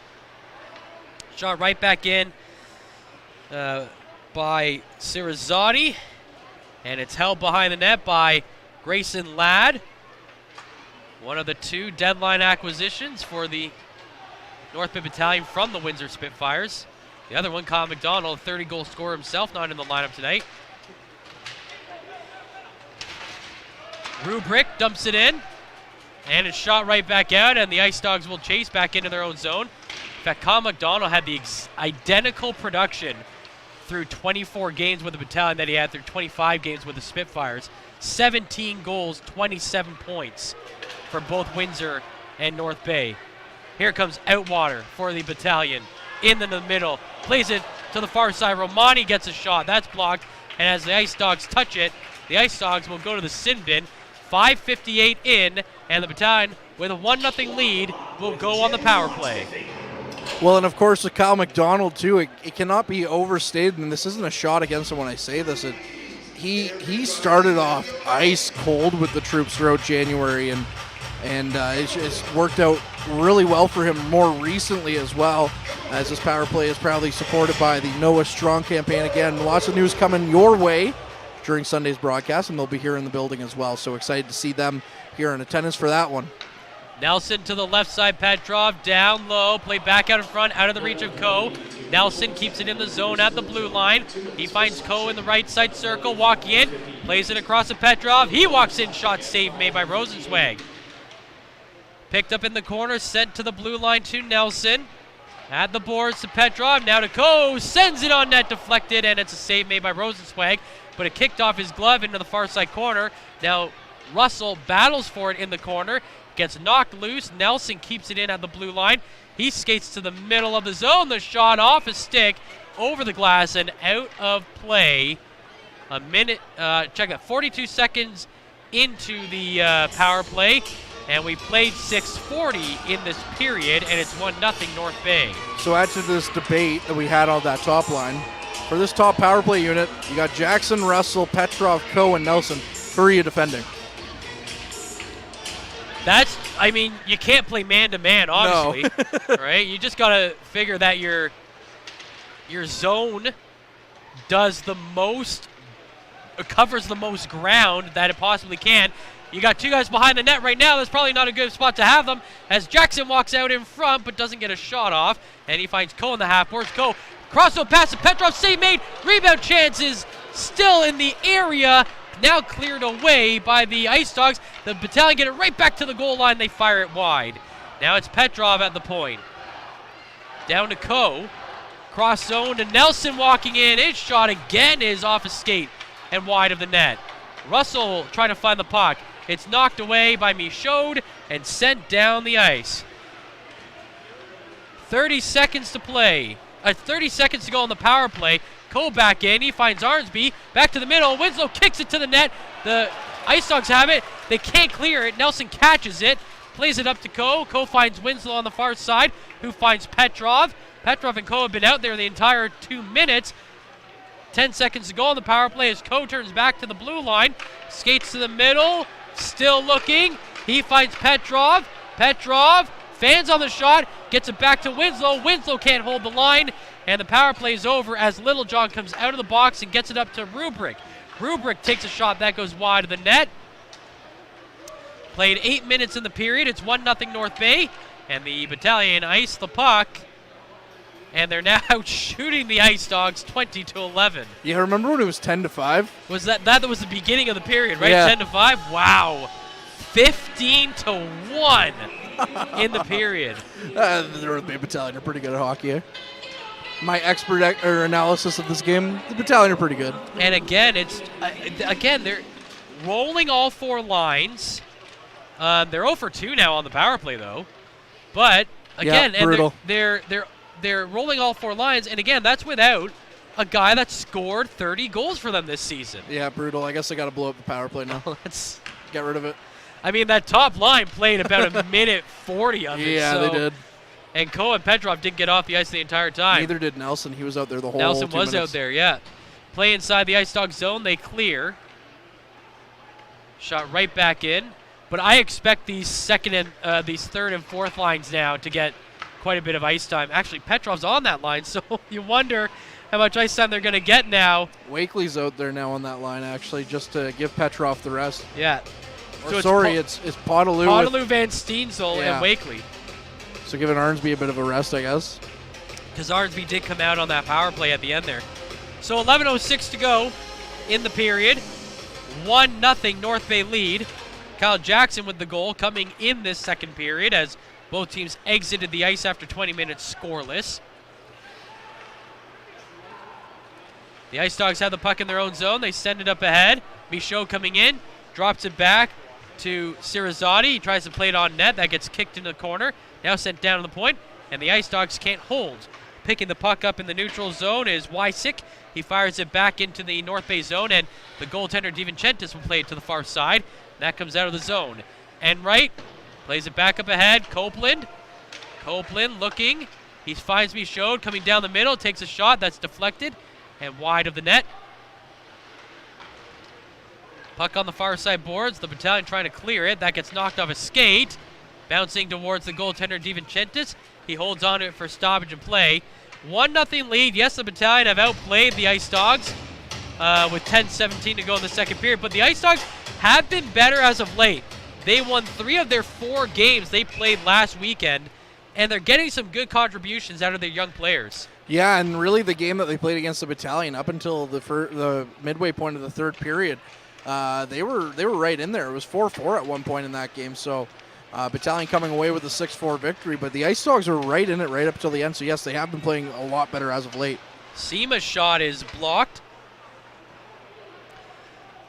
But the Ice Dogs not completely out of playoff contention, but it's pretty close.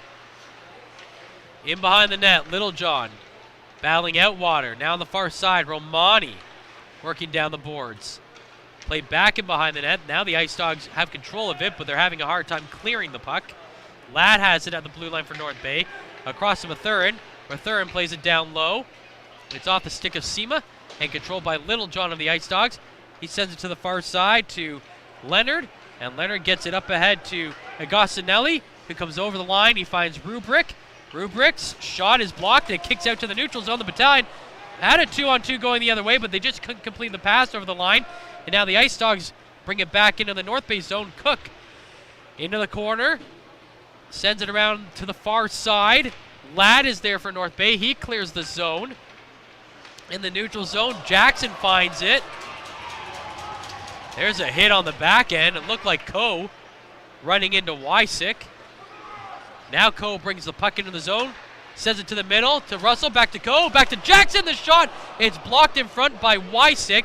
Rosenzweig came out of his net to make an attempt as well, but his defense was there to bail him out. 8:40 to play in the second period. North Bay up 1-0. The Ice Dogs send Gustian behind the net with the puck. Knocked off his stick. Played to the half-boards on the far side. Back in the middle, Gustian in front of the net. His shot is stopped. Gustian with his own rebound. It's steered away by the defense. Shot all the way down the ice, and Rosenzweig had to make another save quickly there. Gustian, now the other way for the Ice Dogs. He gets blocked going over the middle. Leonard has the puck for the Ice Dogs from the blue line. He fires it into the North Bay zone. Van Steensel picks it up, plays it across on the right side, sent down the ice towards the netminder, and he'll hold on to it for stoppage and play. Halfway through the second, it's 1-0 North Bay. Let's check in with Derek. Yes, the North Bay Battalion have started to push the tempo as they've outshot the Ice Dogs so far 16-2 in this first 10 minutes of this second period. Kyle Jackson, with his 27th of the season, has put the Battalion ahead 1-0 over the Niagara Ice Dogs. Coming up in the second intermission, we'll take a look at the other 4 games in the OHL tonight on this final day of March. We'll recap the first 2 periods of tonight's contest, and we'll also be joined by a pair of silver medalist winning women from the Nipissing Lakers who came home with a silver medal from the U Sports National Women's University from the Charlottetown, Prince Edward Island just last weekend. Now for the final of this second period, let's rejoin Matt Sukram and Courtney Kenny. Thank you very much, Derek, as it's Nick Sema's 17th birthday today, so happy birthday, Nick Sema. And of course, our second period, first period, second period, and third period are proudly supported by Northern Wood Customs. Make sure you check them out on Facebook. And if you decide to make an order out of one of their beautifully handcrafted piece of wood creations, whatever you choose, make sure you tell them that you heard this advertisement on the Frontline Game Day broadcast for a 10% discount. Playback underway. Arnsby in front of the net to Wakely. His shot gets blocked by Rosenzweig.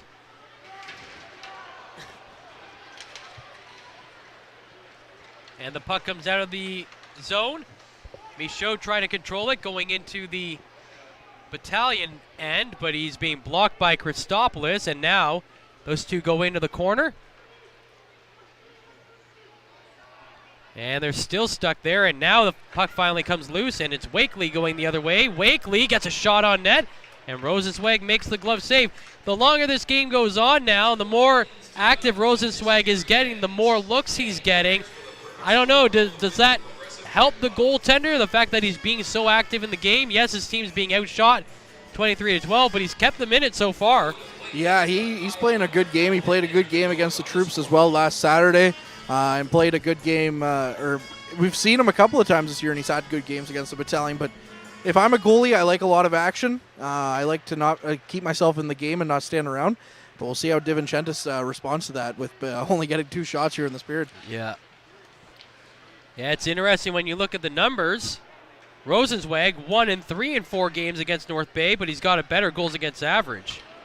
Sent down the ice, it's Tarasevic coming in, sends it in front, but Podolou cannot bury it, and now it's Petrov to the far side. The shot from Tarasevic is blocked by the goaltender Rosenzweig. Wow, a couple of good chances. Again, that's a second or third straight shift that this line has had some decent opportunities in on the offensive zone. And here comes Podolou again. Gets around a defender, going to the net. His shot gets stopped. In front of the net was Andrew Wysick of the Ice Dogs, who broke up that play, getting in front of the shot and his netminder. Now the other way, shot in and out of the glove of DiVincentis, but steered away by the Battalion defense out of the good scoring zone. And now it's Tarasevic in the neutral zone. Finds Ladd over the blue line. Ladd gets it knocked off his stick, and that will get a new line out there for North Bay as they have to retreat into their own zone as Agostinelli carries it in the corner. Now it's Cook who fires it on net. That's blocked by Verbetic. Back in behind the net. Nelson sends it down the boards for Russell. Russell into the neutral zone, dumps it in. Co-chasing, goes into the corner, looking for the puck. Leaves it on the end boards. Russell's there, sends it out in front. No one there for the Battalion. Cleared away by Cook of the Ice Dogs. Now in the neutral zone, Nelson gets it back up to Coe.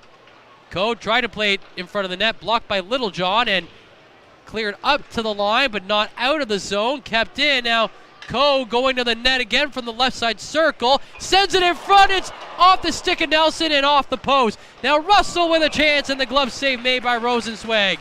5:16 to play in the second. It's 1-0 North Bay. You know, we talk about that top line of Coe, Russell, and Jackson out there, and one of the things we don't talk about often is that Nelson's out there a lot with them and has developed a lot of chemistry with Brandon Coe out there, as evidenced by that play right there where he just kind of snuck in, got the tip on net, and he almost got his 10th of the season for his efforts. Winslow to Nelson. Shot deflected off the stick of Rosenzweig. Now it's Coe picking it up. Sends it to the far side to Nelson. His shot again blocked, but Winslow picks it up. He's deep in the zone for defender. Lost control of the puck. Gets shot around, sent to the point. Jackson finds Winslow, skating to the middle. His shot wide on the blocker side. Now it's Russell behind the net for the Battalion. Looking to center it. He's stuck on the end boards. Jackson's trying to help him out. They push the puck to the far side. It comes to the line to Winslow. Winslow sends it to the near side point to Nelson. Nelson's shot, punch save made by Rosenzweig, but again, the Ice Dogs can't clear. They'll have another opportunity on the boards. They can't get it past Nelson. It goes to the far side. Wysick in the corner. Lost the puck as Coe gets it. Coe sends it to Russell from the circle. That shot is high, off the glass, down to the point to Nelson. Nelson crossover pass to Russell. His shot, and it's off his skate in front, knocked off the boards and out to the neutral zone. That was an entire minute off the face-off that the Battalion just spent shooting the puck in towards the the Niagara netminder, and now it's iced by the Battalion. So with 4:10 to go in the period, the Battalion up 1-0, but man, that could have easily been another goal there. The Battalion now have over 20 shots in this period too, which is absolutely insane. They're up to 13 shots to 3. Or 23 shots to 3. Sorry, my math was escaping me a little bit on that one. But no, but that is incredible. Absolutely incredible. And that's the thing that's crazy about this is that they were really close on Saturday, like game-wise. But Sema with a nice shot in there as well. But they were really close on Saturday, and now to see the Battalion just kind of not score-wise, but possession-wise blow them out of the water like this is remarkable. And now there's a shot in towards the North Bay net wide. Little John plays it at the line to the right side. Shot comes in. Save made by DiVincentis. Picked up on the near side. Sent into the corner. Into the slot and cleared away by the Battalion. The Battalion most shots in a game is 48. They did that against these Niagara Ice Dogs back on February 24th. The most shots in a period. We've got that stat somewhere on here, but we'll have to look it up for you in a bit as the play continues here. 3 minutes to go in the second period. North Bay, again, up by 1. You'd think the way this game, this period went, the margin would be a little wider, but the Ice Dogs are really just a bad bounce, just like that one towards DiVincentis, but he covers it up. They're just a bad bounce away from tying this thing up. Well, Leaf fans don't need to know or talk about bad bounces. We're still a Vesa Toskala memory away from regular counsel and therapy sessions. So, I mean, the puck's bouncing in on you, and he gets scored on by a former North Bay Centennial from 200 feet away. But hey, it is what it is. But yeah, the Battalion up 29 shots in this game now, with the Ice Dogs up to 16 with 2:55 now left in the second period. So we'll have to see if the Battalion can get one more. Into the zone. The Battalion attacking. Off the boards to the point. Paudelou, the shot. It's picked up by Petrov behind the net. Now he switches spots. Sent in front, and a big glove save made by Rosenzweig. It was Paudelou redirecting that one, but Rosenzweig was up to the task there. That's the Patrick Waugh, how do you do? Glove save by Rosenzweig on that, but my favorite Patrick Waugh, how do you do, is when he got it on Stevie Y and threw it into his own net. One of the best moments ever, I think, when it comes to the NHL in the past 30 years or so. So Patrick Waugh, what a goalie, but what a great save by Rosenzweig. Off the draw, Cook gets the puck for the Ice Dogs. He goes all the way down the ice, makes a couple of moves, gets a shot, but it's wide of the net. And now it's Russell with control. He brings it out of his own zone. Russell over the blue line. He makes a couple of moves. Tried to get over to Jackson, who lost control of the puck. But Jackson now behind the net, into the far side corner. Russell down to the point to Mathurin. Mathurin sends it on net. That one deflected wide. Now into the half boards, it's Ladd, plays it to the point to Jackson. Jackson flips it back along the near side, and it's going to be called a high stick against the Ice Dogs, so the Battalion get a face-off here in the offensive zone. And just watching Mitch Russell play the game has been such a joy since he was acquired from the Owen Sound attack for Adam McMaster, which I think many North Bay Battalion fans would never, ever want to have a do-over of that trade. Thank you very much, Owen Sound. But he just thinks the game at such a high level. We see him do a little bit of a head fake, and he dekes out a Niagara Ice Dogs player in the Battalion zone. And it's just things like that when he's thinking at that high level and that high of speed that separate him from the pack in my mind.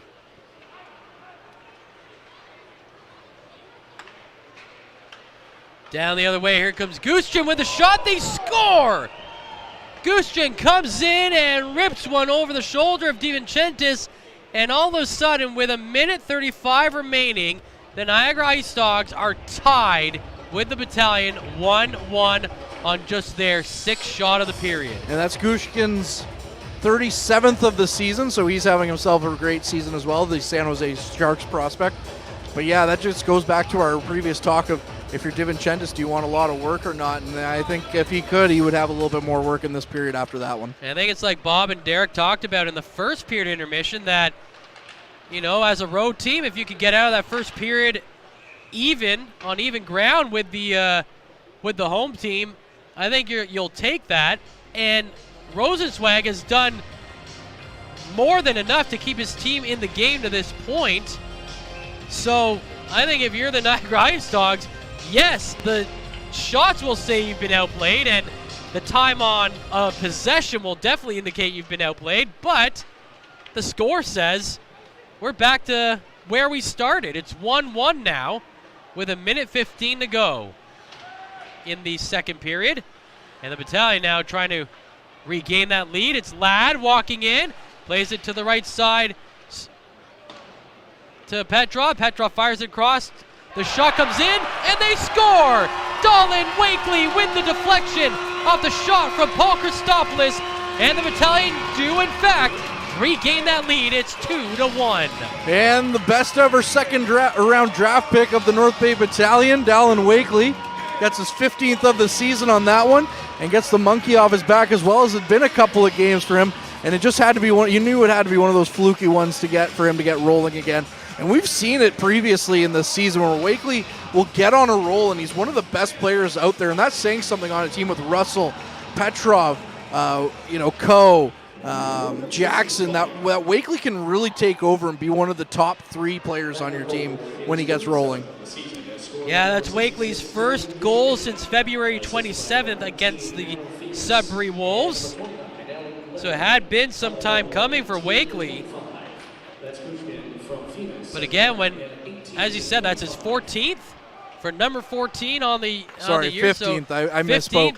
15th for number 14. I mean, he's having himself a season as a Battalion ice the puck here. Him and Van Steensel. Van Steensel has 29 points in 59 games played, and he's a 4th rounder, whereas Wakely has 27 points in 60 games played. So him and Van Steensel, the second round and 4th round are really proving to be great picks for the Battalion in 2020. And, of course, Mathurin in there, sandwiched in there as well as a 3rd rounder. And then, of course, I wonder who went in the 1st round for the Battalion in 2020. It was some kid named Nelson. The Battalion have been on quite an extended run here. Since January 30th, they've only lost 3 games in regulation, or 3 games overall, really, as the puck is fired up over the glass and out of play. That is, sometimes over the course of the season you could get on a fluky run, right, where you're winning some games, but maybe you shouldn't be winning those games in the end. Going back almost 2 months now, that's not a fluke. That's solidifying yourself as one of the top teams absolutely in the league.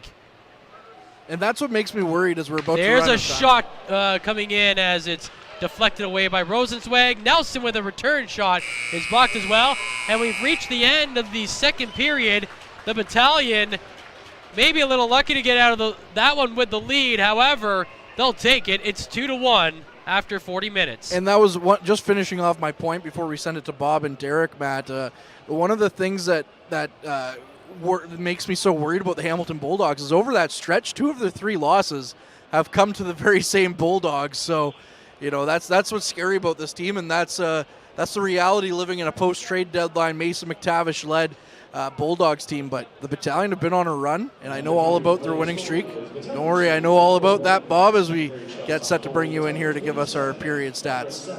Thank you very much. North Bay on a roll and up 2-1. Great period by the Battalion, even though it looked like after Niagara tied it that they didn't take advantage of everything, but they did get that late goal.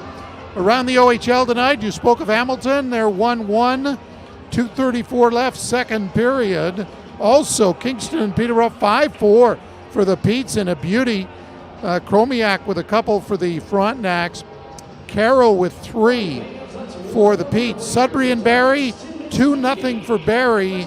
Barrie will be here on Sunday. Tyson Forster with a goal for the Barrie Colts, and that one, the Philly draft pick. He'll be here Sunday with his teammates. Sarnia and Windsor, the Spitfires, up 1-0 in that one. As for the stats, all 3 goals in the game came in that period. 2 for North Bay, 1 for Niagara. Shots were 27-7 Battalion, 32-17 overall. Power plays, just 1. It went to the Battalion. They didn't score on it. Face-offs 1, 27-15 for North Bay. The goals, Kyle Jackson's 27 for Brandon Coe and Mitchell Russell at 4:17. Daniel Gooskin's 37th to tie it from Fimis and Leonard at 18:25, and then Dallin Wakely, the go-ahead goal, 15th of the year from Paul Christopoulos and Mitchell Russell at 18:58. That's the go-ahead goal right now. Just 1 penalty. Lucas Littlejohn for the Ice Dogs for slashing at 5:58. Of course, everyone's celebrating the Nipissing Lakers' wonderful season tonight at the Gardens as they earned silver at the Nationals last week in Charlottetown. And the 2 fellows who called Lakers action on the OUA website this year, Matt Sukram and Derek Lindeman, are by. And boys, you got a special guest. All right, we are so pleased to be joined by Lakers captain Katie Hepner. Katie, thanks so much for being with us. First of all, congratulations on your silver medal finish at the U Sports Nationals. 5 years with the Lakers program. Just tell me about the whirlwind that it's been over the last week in going from the OUA finals, hopping on a bus and then a plane to get to BEI. I mean, it's been an incredible week for you. Yeah, it's been crazy. I think whirlwind is like the perfect word for it. Like the first 5 years of being here was whirlwind, and then how fast this week has gone by, it's crazy. But yeah, after losing the McCaw Cup final, that was tough for us, but we were able to rally together and have a long trip to the PEI, and we were able to prove how good we really are. How big was it to, obviously it's a quick tournament, so you basically have to win all those games, but the fact that you lose to Brock in the McCaw Cup final, what was it like to have to kind of sit on that, knowing that these next couple games are must-wins going into the Nationals? Yeah, I think like looking at the silver lining, it was the best game from what we had left to lose, because you lose game 1 of Nationals and your hopes of winning a medal are done. So I think it was a bit of a fuel to our fire, and we were able to have a good talk in the dressing room and be like, all right, this happened, and let's use this for the next game. And I think we came out really strong against UBC, and we were able to pull it off. Let's talk about that first game against UBC. 1-0 overtime win. What was going through your minds when you saw Maria circle the net and just tee it up to Madison? Did you think, that's it, we're done, we're getting out of here with those points? Yeah, Soli got all of it behind that shot. We just came onto the ice and Maria laid it out perfectly for Soli, who is right-handed shot, able to lean into it, and UBC was scrambling that shift, and that whole overtime, I think we really dominated them, and that shift, it just Soli got all she could behind it. And then going into the next game, it's a couple more goals, but another shutout by Chloe Marshall. What was it like to play in front of her this year? I know for yourself personally, you played forward a little bit this year. Head coach Darren Turcotte put you back on defense for the last little bit, but what was it like playing in front of a goaltender that had back-to-back shutouts in a tournament like that? She absolutely stood on her head that tournament. It was unbelievable. She really stepped up her game, and her and Sandy all year long were like lights out for us for the regular season and playoffs, and then come Nationals, Marshy was just able to bring it to another level, and she really held us in those games. Absolutely. Derek? Oh, you were doing so good. So then we came up to the big final, the U Sports final. Just take me through that moment, and how much was it just to get up for that game? It was amazing. Like going into the game, like Turk had said that no matter what the score says at the end of it, we're going to be winners. Like you can't lose this game. You either win gold or you win silver. And we came into that game like they were the number one team in the country, and we knew we had a little bit of a fight against them. And I think the first period it was quite even, and then we got a bit of a tough penalty, and that's just the way the game goes. Sometimes the bounces don't go your way, and I think we were able to still finish off the game like playing as strong as we could, and walking away with second in the country isn't too bad. Sorry, Bob. Yeah. I just got a question. Back in North Bay a week ago, they played the overtime during the Battalion game, and quite frankly, it was the most exciting part of the night when you guys scored, because the Battalion didn't do too well that night. But just the feel in the community since you guys got on this run, and having the Macaw Cup final here and going to nationals and doing so well. Did you feel that in when you played some of these big games? Oh, absolutely. The community has been unbelievable this whole ride, starting with the regular season, and then just the amount of fans that showed up for Macaw Cup to support us was unbelievable. And then for U Sports, like everybody was all over social media. The fact that the game was played on the Jumbotron was amazing. We were able to see that video afterwards, and it was so motivating for us to see how many people cared, and we're excited that we were doing so well. Tell me about the fact that you, as the captain, got to award the team with the silver medals at the medal ceremony. What did that mean for you to be the one to get to place those around your teammates' necks? I felt so proud for my team. We played so well that tournament and that game, and it was like a good farewell, sort of. A lot of emotion and a lot of just a lot of emotion, and it was amazing getting to put them around my own teammates, and I couldn't be more proud of this team. What do you think this is going to do for Darren Turcotte and the Lakers program going forward, just in terms of, he hasn't really had a tough time recruiting because it seems like everyone he brings in is a solid player to begin with, but what do you think this does for a program when you get to a national stage, and then what the next steps are? Yeah, like Turk has been doing an amazing job recruiting. Like he has players from all over the country, and he got Marilyn Fortin to come over from Switzerland. He has been doing amazing. And then, I don't think a lot of people knew who we were going into that tournament. I don't think a lot of the teams knew where we were from. And I think we were able to put North Bay and Nipissing on the map a little bit and just say, we are a small community, but we know how to play hockey, and we know what we're doing. Want to touch on the ice bolts?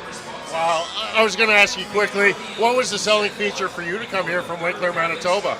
Well, I'm from a small town myself, so I didn't really want to go to a big school in a big city like Toronto or anything like that. And I wanted to move away from home and experience that. And Turk did an amazing job selling me on this place, and it worked out so well. So couldn't be more happy. And the support you receive from the North Bay Ice Bolts, you see them here throughout wearing their jerseys. They're at the entrances way, giving you high fives. Just what kind of mood is that, and how does that help build character for those young girls to look up to you? It's so super motivating for us, like to see them, like how many girls come out to support us every game in their jerseys, and how loud they are in the stands. And I'm glad that we're able to have them watch us, and we're able to give back to them, like through camps or through practices that we get to go see them at. And they're going to be the future Lakers, so I'm excited for them. Is it your mom who's on Twitter? Is it your mom or your sister? Or I saw a lot of tweets about Hefner. Oh yeah, during the late part of the season yeah. and through the playoffs. Yeah, my dad Merlin is he's all over it. Yeah. Yeah. So talk a little about your family and being from Winkler in North Bay and the family support you ladies get as well. Oh, it's amazing. They don't get to watch as much as they would like being from so far, so they'll catch it on the TV at home. But for them, both my parents were able to come out, and watch nationals and be in PEI with me, and having them there for my last tournament, my last game was amazing. So good. Yeah, her dad's a pretty good photographer, actually. You should give him a follow, Merlin Hepner on Twitter. Anything else on your end? Just that welcome home you guys got here. We're coming back. Was that kind of a surprise to you girls coming in on the bus? Yeah, we didn't really expect that at all. Turkey just told us to put our jerseys and medals on for a team picture. We were going to recreate the one we took before we left, and then we saw the police escort, and then the fire trucks came out, and then turning the corner to see all the fans and the community members who had come out. It was an amazing experience. So what's next for you? I'm actually going to go play in Switzerland with two of my teammates, Marilyn Fortin and Brianna Gaffney. We're going to go play in Switzerland overseas for a year, so looking forward to that. Okay, well, great you could drop by. Thank you so much. Congratulations. And one more for you. How would you describe Darren Turcotte as a coach? What kind of style would you I would say describe him as? He's passionate. He loves the game. Passionate, I think, is the best word to describe him. He just wants what's best for us, and he really pours his heart and soul into this team, so couldn't have done this without him. Well, and he couldn't have done it without you guys either, because you guys put on a great show. So congratulations once again. Thank you so much. Thanks so much. That's Katie Hepner, the captain of the silver medal winning Esports Nationals women's hockey team. Katie, thanks again. Thank you, Katie, and enjoy your evening, and safe travels to Switzerland for sure. And Derek, that was fun to listen to. Got some good perspective on it takes a moment like this. I was thinking about this last week. Because it was happening at the same time that Ty Nelson was at the Prospects game, and he was amazing. And North Bay was on the map last week. I mean, in terms of the North Bay Battalion at the Prospects game, the Nipissing Lakers at the University Cup. So and it takes those kinds of moments to really establish something special, and I think they accomplished that. And I think it's going to go a long way to help Darren Turcotte in recruiting players. He's got players from across the country. I know Hepner talked about Forchan coming over from Switzerland. They've got a player, Fujimori, from Japan. So just how wide and how vast the hockey world is, and how small it is to bring them over here to play hockey. We've seen the Brock goaltender from Taipei, Taiwan. It's nice to see that they're wanting to come over here, and it's going to go a long way to help Turcotte recruit players to restock that silver medal winning team. So if you need something to do on a Saturday afternoon in the fall, you may want to check out Nipissing Lakers hockey. They put on a good show. They have a real good team. They work together, and check it out. 4:00 games are pretty good on a Saturday, right, Derek? It is, and a lot of times you'll see a doubleheader, so you can get two games for the price of one, with the women and men's playing usually a back-to-back game on a Saturday afternoon. Yeah, we shouldn't forget about the men's team. They made the playoffs as well, and they got a home game, and fell to McGill, but certainly great stuff. Let's get back to this game. Battalion were really impressive in that period, and it looked for a while as Niagara was doing everything to sort of pull off the upset tonight. They still could. North Bay with 27 shots in that period, just 7 for the Ice Dogs, but overall a pretty strong offensive show by the Battalion that period. And it all starts, I'm not going to go back to face-offs, but they actually won 27, or they've 12 face-offs more than Niagara. So when you're starting with a puck, especially in an offensive zone, it allows you to set up those plays that you practice. You can get one-timers, good outscoring opportunities when you can win those offensive face-offs.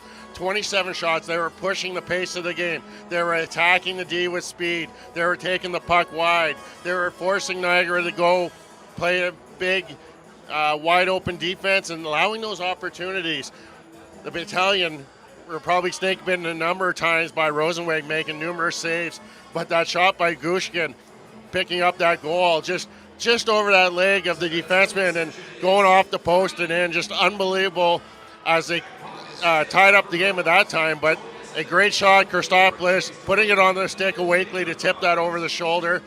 Good thing for the Battalion, they're lucky to come out of this with a 2-1 advantage after 2. Yeah, a couple of stat things. Just 33 seconds after Niagara tied the game, the Battalion took the lead on Wakely's goal, And Brandon Coe with his 92nd point of the year with the assist on the Jackson goal. And how about this? Kyle Jackson's 27th goal. It was reviewed. They counted it. He's 3 goals away from 30. That would give the Battalion, Derek, count them, 5 30-goal scores. We got to find out if that's a record for the Battalion franchise, because that's just tremendous. I think it might be for the Battalion. I went back the last 5 or 6 years, and I didn't see anyone from North Bay with even 4 30-goal seasons. I know Ottawa a couple years ago had 5 players, but it's one of the first times here that North Bay is going to have more than 4 guys with 30 goals in a season. So it's, you know what, spreading the offense around, it's always a good thing, especially coming playoff time. Of course, the top line, they all have 30 goals, and Kyle McDonald has 30, and Matvey Petrov has more than 30. Third period coming up, 2-1. Niagara down a goal. What are you expecting here in the third? I think if you're the Battalion, you got to come out the same way you did in that second period, push the envelope, get the speed going, keep attacking, and try and get that third goal, trying to keep adding on to that lead and not give Niagara any life to get back into this. Niagara's got to do the same thing. They've got to come out fast and hard and try and get that back on the board. They've got a shorter bench on the back end. They're going to tire out here in this third period. Again, our next broadcast will be Sunday afternoon at 1:50 with the Barrie Colts in the building for the final time in the regular season. Don't forget, on the post-game show, we'll talk about tonight's game, and we'll update the standings as we go through the last, can't believe it, after Sunday's play, just 2 weeks left in the regular season. The playoffs are coming. The Battalion want to finish second in the East, and they need a win like tonight to make that more possible than it is right now. They lead Mississauga by 3 points. Mississauga will play tomorrow, so the Battalion looking to go up by 5 here in the third period. Now with the call of the third, here's Matt and Courtney. Thank you very much, Bob. And yes, lots at stake still here over the last couple of weeks of the regular season, and now the final 20 minutes of play, we presume, to be called by Matthew Sukram. Thanks, Courtney. It is Brandon Coe with the puck, and he dumps it into the Ice Dogs' end, and that will be icing called right away, 10 seconds into this third period. If you're the Battalion, obviously trying to get that number 2 seed would be huge, but do you think it makes a huge difference for the Battalion in that first round matchup? Well, right now, Mississauga is sitting 4th in the division, although they are tied with Kingston at 77 points. So that's the difference. Say if the Battalion get overtaken by Mississauga, that's the difference of either playing the Ottawa 67s or the Barrie Colts in the first round. So I'll take the 67s any day of the week. Not that they're a bad team. They're still a good team. Here comes Femus into the zone. Pass across the castle. The shot save made by the goaltender, DiVincentis. Interesting for sure when you think of it. The top couple of lines for sure with the Battalion, or the top couple of, or the top seeds, I should say, of that. Here we go again with Everlong. Did you know that Dave Grohl played drums on Everlong, Matt? I bet you didn't. No, I'm just kidding. I knew you did.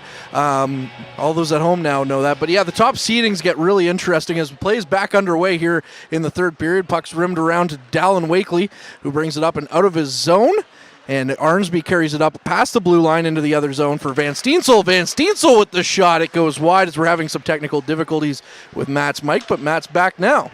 And it's Arnsby behind the net, and he tried to center it, and that got picked off by the Ice Dogs, and now it's Sirizati the other way.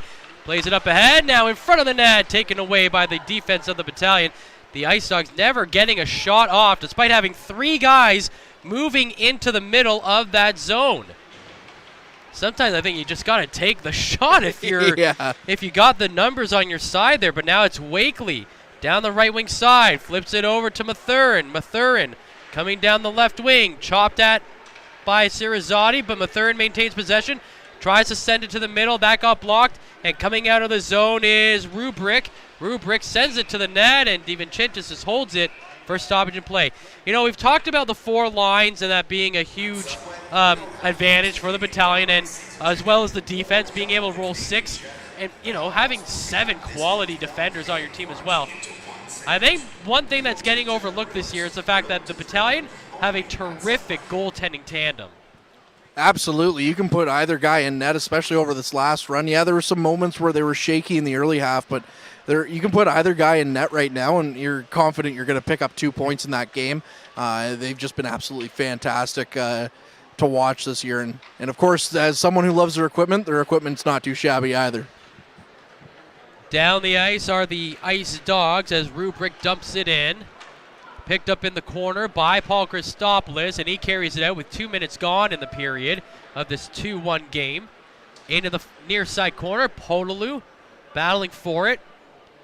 Move down the half boards, Agostinelli trying to hold on to the puck there. Agostinelli gets it out of the zone. Agostinelli down the ice, in on one-on-one, and Lukin finally dislodges him of the puck as he throws him into the end boards. That is quite a run there for Agostinelli. Just winning that tough battle on the half boards in his own zone and getting a chance in on net, but again, not being able to get a shot off after all that effort. Shout out goes out to Lukin, too, for harassing him basically the whole way down the ice and not letting him get that shot off without taking a penalty as well. 2:40 gone in the second period. 2-1 North Bay lead as the Ice Dogs try to bring it back on side. They dump it in. DiVincentis leaves it behind his net. Winslow gets it, plays it to the corner. And that's where Nelson takes over. Nelson looks down his right wing, up to Sima. Sima over the red line, now over the blue line, knocked away from his stick. The Ice Dogs trying to go the other way.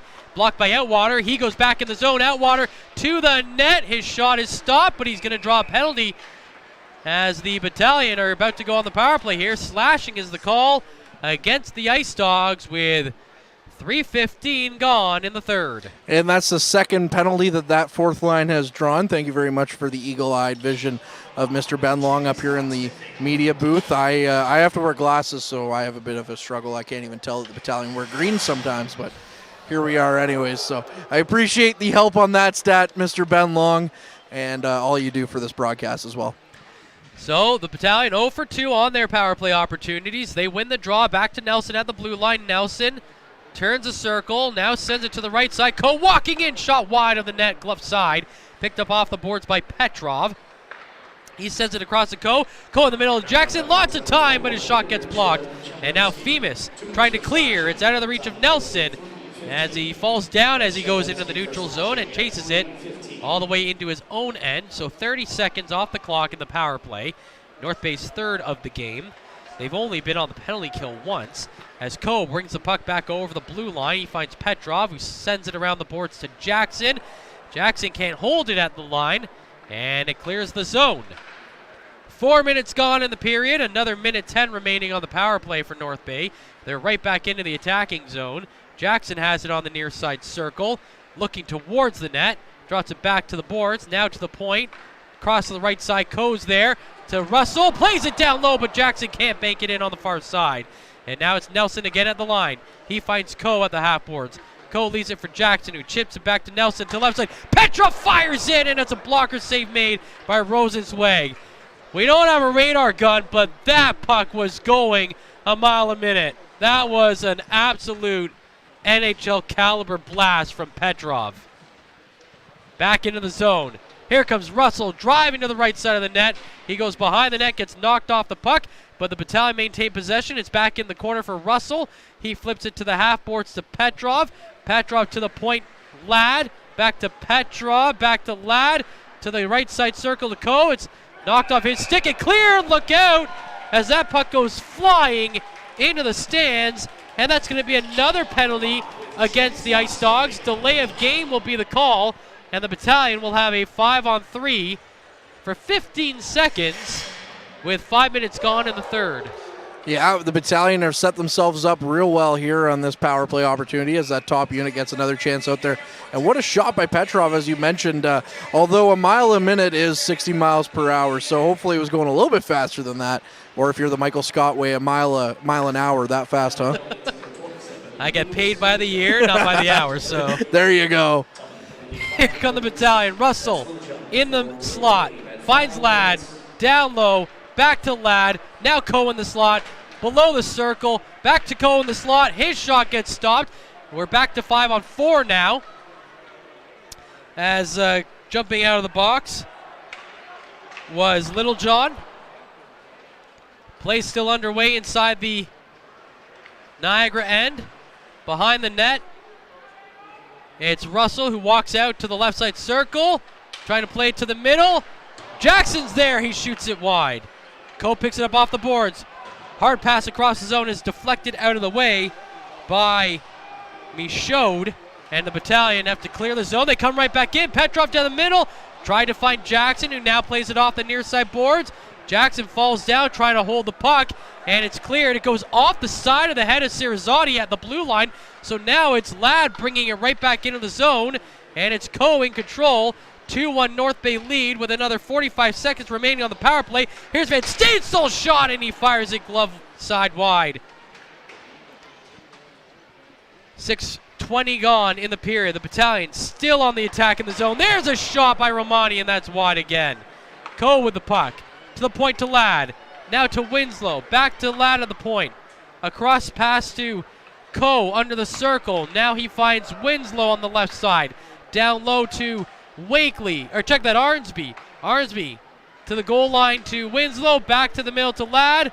Ladd walking in. Back to Winslow. Across the Coe. Wide open shot. Save made by Rosenzweig. And he'll finally get his team a chance to breathe here with 9 seconds remaining on this second straight power play for the Battalion. Well, Coe stayed out there for the entire 2 minutes of that last power play opportunity before these two here. And he stayed out there for almost a whole 4 minutes as well. Getting a lot of great chances for the Battalion as well, as they're just dissecting the Ice Dogs, but Rosenzweig's just standing on his head for the team right now.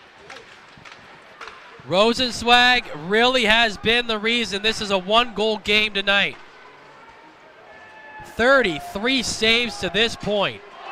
And the Battalion are going to get another penalty here just as Littlejohn came out of the box. Van Steensel was pulled down and thrown around by, I believe that's Enright, and Enright is now going to end up in the box. I see what you did there. He threw his stick too, which is kind of interesting as he just wrestled Van Steensel. He really did. Right down to the ice, basically. He grabbed him with both arms and said, no, you're done with this play. But turns out he's done with play for the next 2 minutes. So was it worth it, Enright? Was it worth it? We don't know. We'll see. Hopefully the Battalion makes some pay here on this one. The Battalion, again, with the best power play in the league, is now 0 for 4. This is their 5th opportunity of the game. Winslow to Ladd. Shot goes wide. Winslow picks it up behind the net. Sends it to the right side to Wakely. At the blue line, Wakely walking in. Shot goes high. Off the glass, stays in play as it ricochets down to the blue line. And Agostinelli is able to get it out of the zone. Michaud knocked off his stick at the North Bay blue line, and the Battalion come right back in. Wakely to Van Steensel to Arnsby's shot. It went behind the goaltender and then hit the post. Wow. And if you're not going to score on him then, are you ever going to? That was unbelievable. Wow. I don't know. I don't have anything to say. Here comes Coe racing down the right side. His shot is blocked by Rosenzweig. Now it's Russell who picks it up on the half boards on the near side. Now carries it to the corner. Sends it to the point to Nelson, who walks to the middle. He finds Coe under the circle. It goes off Coe's stick, corralled by the Ice Dogs, and they send it down the ice. Already a minute gone in this 5th power play of the game for the Battalion. 3rd straight in the 3rd period. There's a shot from Russell. Kick save made by Rosenzweig. Jackson picks it up.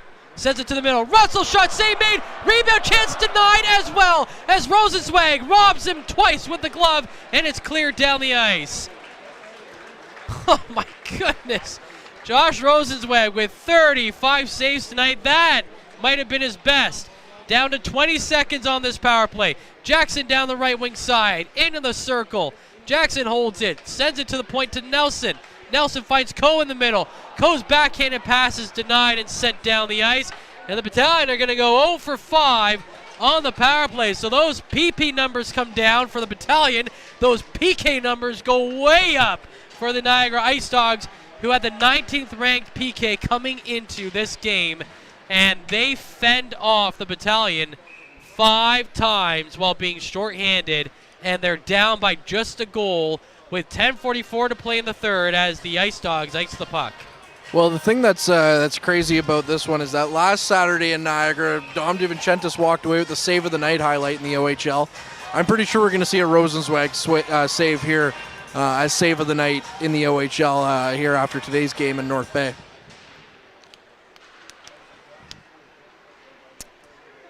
"36 saves for Rosenzweig, and another one here maybe as Van Steensel fires it. It's off the top of the stick of Rosenzweig and then wide of the net.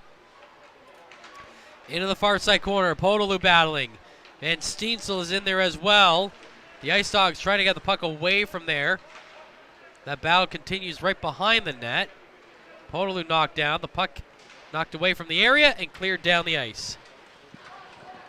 Christopoulos chasing, and that will be icing against the Ice Dogs once again with 10:10 to play in the third. And now we're starting to see that third line and fourth line of the Battalion that we haven't seen in a little while because of 3 straight penalties taken by the Ice Dogs there over a couple of minutes. So we'll see if there's any rust from these guys as Romani, Outwater, and Sema come out with Lucan and Ladd. Ladd was out there actually quite a bit for the power play. So. Yeah, he was. And here's Lucan with a shot deflected. Save made. Rebound. Chance denied as well. A third chance is stopped as well. Outwater cannot believe he did not score on one of those chances. Rosenzweig was down. He threw the glove up. Then he threw the pad of his leg up. And somehow that puck did not go in. Yeah, so that's going to be save of the night for sure. So, it's nice to see that we got to take it in live. And just looking through my highlight notes right now, it's basically Rosenzweig, goal, Rosenzweig. Unbelievable game this kid is having. And remember, he came into the game 1-3 this season against the Battalion with a 4.57 goals against average and 885 save percentage. Yeah, he's bumping up those numbers. I'd say. Down into the Niagara zone once again. Ladd pinching in, trying to get the puck away from Shimilevsky. That battle continues. Now the puck comes loose on the right side. Big slap shot and it's stopped again. Not sure if that one got through or not, but it deflected and sent down the ice, and we're halfway through the third period, so we'll check in with Derek as the Battalion lead 2-1. Yeah, not much has changed here in this third period of play as the Battalion continue to lead by a score of 2-1, but the story of tonight's game has been Rosenzweig. 39 saves so far, top 5 saves. We're going to see all Rosenzweig on the OHL website this week. Coming up in the post game, Bob Coles and myself will have a recap of tonight's game. We'll also look around the other 4 OHL games that are going on this final day of March. Just want to congratulate local product Lucas Edmonds with the Kingston Frontenacs. He recorded an assist tonight, picking up his 100th point on the season, so a good milestone for Lucas Edmonds. But with just under 10 minutes left, we're still in a 1-goal game here as the Battalion continue to lead 2-1. Now back for the exciting conclusion. Let's rejoin Matt Sukram and Courtney Kenny. I wonder if Lucas Edmonds knows that Dave Grohl plays the drums on Monkey Wrench. Probably not, but that's the one thing I got up on Lucas Edmonds because I put up a whopping 0 points. Although my points percentage in the OHL is 0 as in general because I haven't played any games. So that's my story, and we'll stick to it. There's a chance at the side of net. Another save. Big rebound. Winslow's shot is he kind of fanned on it. It knuckled up, and then it came down in the slot, and it was cleared away by the Ice Dogs. So that effectively ends that chance for the Battalion. It's fired right back in with 8:50 to play. 2-1 North Bay lead, and it's been all Battalion this period. They're out shooting the Ice Dogs 41-18 overall and 8-1 in this period. They held the Ice Dogs to 7 shots in the second, while they themselves were held to 5 shots in the first. So it's been a weird game on the shot clock. Here comes Jackson, and that's stopped by the goaltender Rosenzweig. Yeah, they can't have a normal game against the Ice Dogs whatsoever, it seems like, because I mean last Saturday was there was a bit of a pause in that one as the fire alarm went off for a while, and then they had to play the final minute and a half of the first period in the second, which was strange because the goalies went back out to the creases that they were at for the first period. Then a minute and a half goes, and then they had to switch ends. It was very strange for sure, but when it comes to the shots and you look at that, I mean, it's pretty wild what's going on in this one. 8:20 to play in the third period. 2-1, North Bay lead. They win the draw. They get it on net, but it's blocked in front. That was Alec Leonard, who now clears it. Gets it up ahead to Gustin. He finds Castle coming into the zone. Castle's pass across the zone is blocked on the back check by Jackson, and he feeds it up ahead to Coe. Coe over the blue line into the attacking zone. He leaves it there for Jackson. Cross zone pass to Coe. Coe puts it on net. Rosenzweig bobbles it, but then turns it aside. Down the other way is Gustin, the goal scorer of the game for the Ice Dogs. Gustin going in towards the goal line. In behind the net, still maintaining possession. Sends it to Littlejohn at the point. Sends it on net. Blocker save made by the goaltender DiVincentis. At the line, it's stolen. Coe going in. One-on-one into the zone. Coe toe drags, fires, and missed the net. And now the Battalion are going to go back on the power play as Tanias Michael Pololu got the stick absolutely whacked out of his hand. That is the definition of a slash. Gustin will go to the box. And so with 7:20 remaining in third, North Bay up 2-1. They are going to go on their sixth power play of the game. Yeah, when your stick explodes in your hand and you're not shooting it, I mean, it's pretty obvious that you have to make that call at that point if you're in the stripes. But Gushkin didn't really put up much of a fight as Podalu's stick broke. One part of it went into the corner, the other part went out to the blue line. So, it's you're guilty, buddy.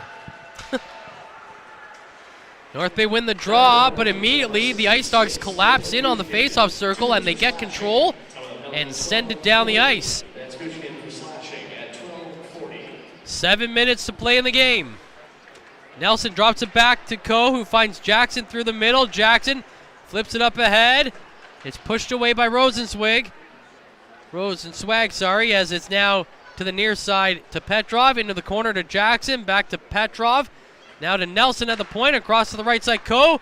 Coe back to Petrov. The shot goes off the body of Rosenzweig and wide of the net. Now it's Nelson to Petrov. One-timer into the chest of the goaltender Rosenzweig, and he has no issue with that one, making his 42nd save of the game. I haven't had the chance to really talk to Matvei Petrov, but I'm curious if his favorite player is Alex Ovechkin, considering that's exactly where he sets up on every single power play where Ovechkin sets up, or Ovechkin's office, as it's become known in that near side face-off dot. So off the draw, Coe has it, sets it up in front to Jackson. He toe drags around Rosenzweig and still can't bury it. Now it's Petrov with a chance, and he scores. Petrov on the power play. It's 3-1 North Bay. Matvei Petrov picking up his 35th of the season to make it 3-1 North Bay, as you mentioned. And, you look at the Kyle Jackson opportunity where he almost toe dragged himself out of a chance. He had a wide open net if he didn't toe drag with the way that Rosenzweig was. But then Petrov making no mistake just after, again, calling it out that he likes playing from that Ovechkin's office. And finally the Battalion power play clicks as the referee's now down at the box looking for an explanation. They might reject, or no, they're getting the thumbs up, so it looks like it's going to be a good goal. I was just trying to see if the replay went far back enough to understand where Jackson's head was. He already he must have already made up his mind of what he was going to do with the puck when he got it, and then maybe just wasn't even. You're already committed to doing one thing. Yeah, exactly. And then you get thrown off because you go, oh, wait, maybe I should have just shot the puck here. Yeah, well, I mean, he's already got a goal in this game, so. That's true. I don't think he's going to lament that one too much, especially since Matvei scored immediately afterwards. So that gives the Battalion a little bit of breathing room here in the third. And it is remarkable that it's taken all game for us to have a 2-goal lead in this game. The Battalion went up by 1. The Ice Dogs tied at 1. The Battalion went up 2-1. And now the Battalion with that 2-goal lead, but that's what I mean. Neither the Ice Dogs nor the Battalion have led by more than a goal up into this point in the game. There's a shot on net, save made by Rosenzweig. I mean, no one has led by more than that despite the combined 64 shots on net tonight. Oh my goodness. You got to feel for Rosenzweig. I mean, he's played a remarkable game. Now his team trying to get him one. Femus sends it in front to Castle, and the shot is stopped by DiVincentis with his 19th of the evening. And I mean, not to be outdone, although, you know, it's kind of different when you look at the shot total and the Battalion outshoot the Ice Dogs by 26 shots. But DiVincentis has had a really good game as well, so you can't really argue that too much. And I mean, the 3 stars of this game at this point have to be all Rosenzweig, right? As public address announcer Brian Floyd has pointed out to us. I would say so. Yeah, the Battalion with 40 shots between the second and third period. You wonder how many they would have had if they didn't only get 5 in that first. Yeah, they weren't playing that good in the first. Come on now. They're actually 2 off of the season high that you pointed out earlier. That's right. 48 against the Ice Dogs back in February. Here comes Wakely to the net. Pushed to the outside. Van Steensel finds the puck for the Battalion. He sends it to the left side to Lucan. Lucan at the goal line. Flips it back to the far side corner. It's picked up there by Enright, but he's pressured by Wakely. And then he gets hit by Van Steensel, but the puck clears the zone. It's Gustian the other way to Castle. Shot on net, deflected just wide. Picked up on the far side by Lucan, and he will clear the zone. Gets it to Wakely. Wakely to Van Steensel, who deflects it in. 4 minutes to play in this 3-1 North Bay lead in the third, as Van Steensel sends it to the half boards to Coe. Coe looking to circle the net. Coe brings it in front, sends it to Nelson. Nelson gets it to Russell. Russell runs into Femus, and he gets knocked off the puck, and it's sent down the ice. Winslow plays it right back up the middle to Russell, who finds Jackson. Jackson going in. Jackson all alone in front, but he shoots it high. Down to the point. Nelson finds Jackson in the middle. Coe set up in front to Russell, but his redirection goes wide of the net. 3.5 to play here as the Battalion continue to sizzle in the offensive zone. And for some reason, Rosenzweig doesn't get any credit for those saves.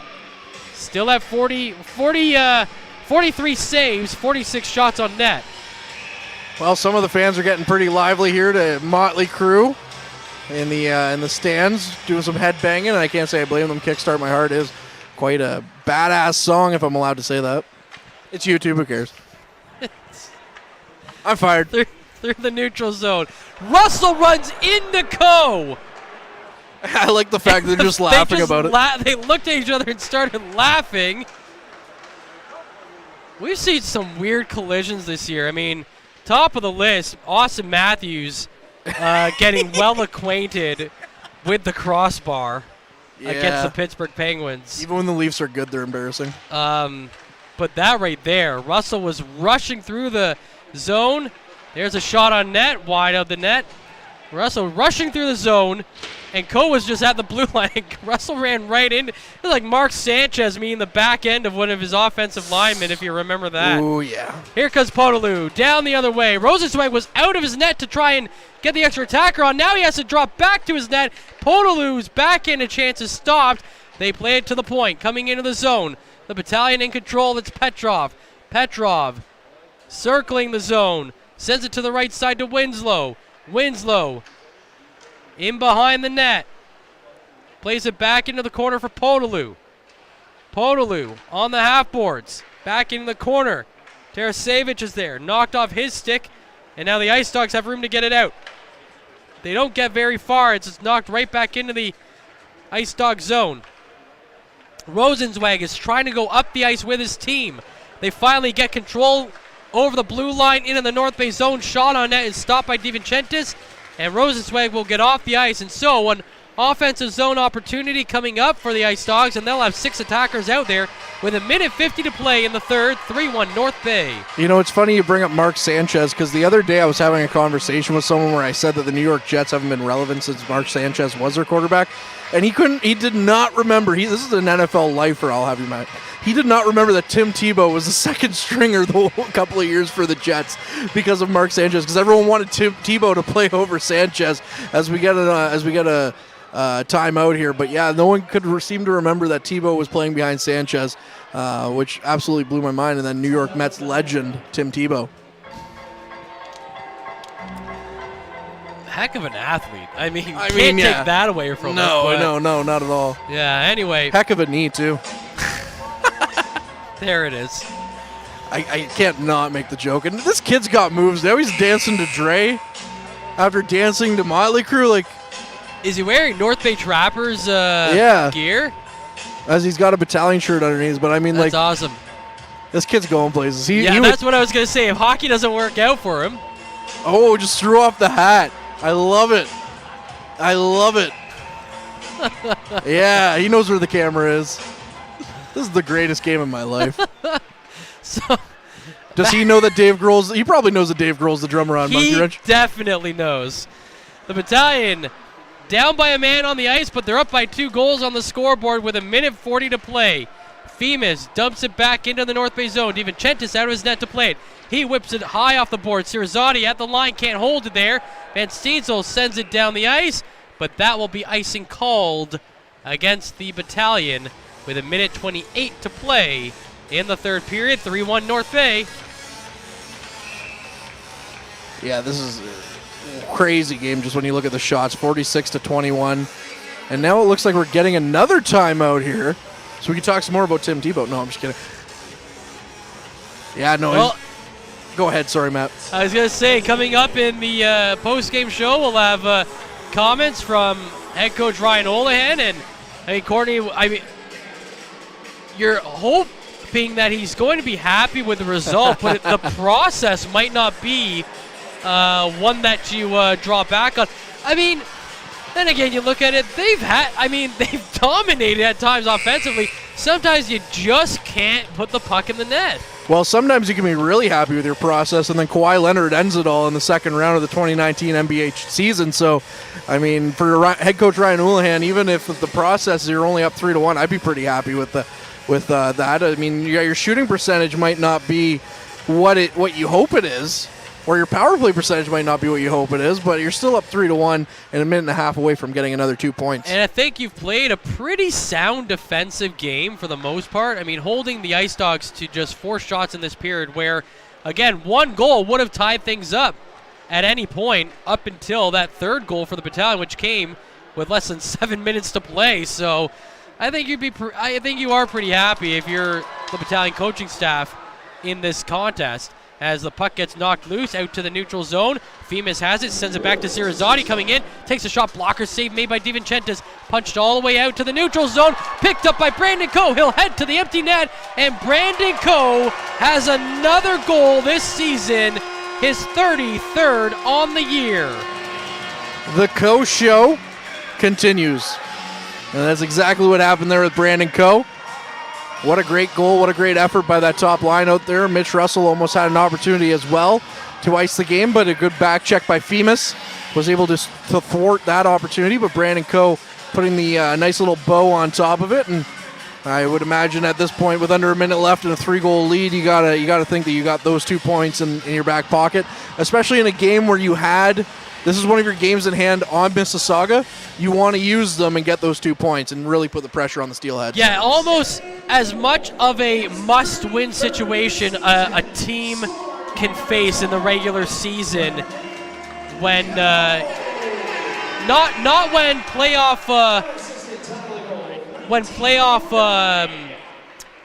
your playoff life is on the line, but more so just in where you want to see yourself at the end of the year. Yeah, absolutely. And Ryan Houlihan said that last Sunday in Mississauga that now they control their own fate. They don't have to be watching the scores all the time with 30 seconds now left on the clock. And he's put out his 4th line, so good experience here for that 4th line to get out in the dying seconds of this one, Matt. So Brandon Coe with 3 points tonight, a goal and 2 assists, now give him 211 points in his career, and he's just 4 back of 7th all-time, which Luke Lyons has, 215. Not a bad career for a 3rd overall pick. No, it's been remarkable to watch Coe this season. It's been remarkable to see what the Battalion have done in the last 2 months.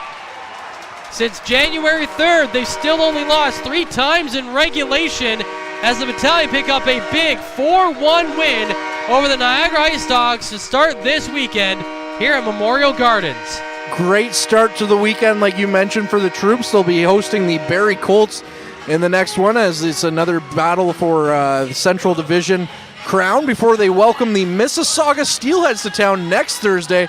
And man, that kid's right back up on the Jumbotron dancing around. He's just loving life right now, and you love to see that as we turn things over to Mr. Bob Coles, who will start off the post-game show along with Derek Lindemann. Thank you very much, Courtney. And yes, the score says an easy win for the Battalion. The game said an easy win, but it wasn't so easy, was it? As it was very tight. North Bay loads of chances in the 3rd period. A long time they couldn't stay ahead by more than a goal, but eventually they found a way, and they win it 4-1 with an empty netter. Around the OHL tonight, Hamilton leading Oshawa 3-1 late in the 3rd. Peterborough on top of Kingston 6-4 in the 3rd period. Barrie blanking Sudbury 2-0. Barrie will be here on Sunday for our next game day broadcast at 1:50, and there's about 16 minutes left in Barrie. And Sarnia and Windsor 3-1, the score in now 1. The shots on goal, 47-22 for North Bay, who went 1 for 6 on the power play, 0 for 1 for Niagara.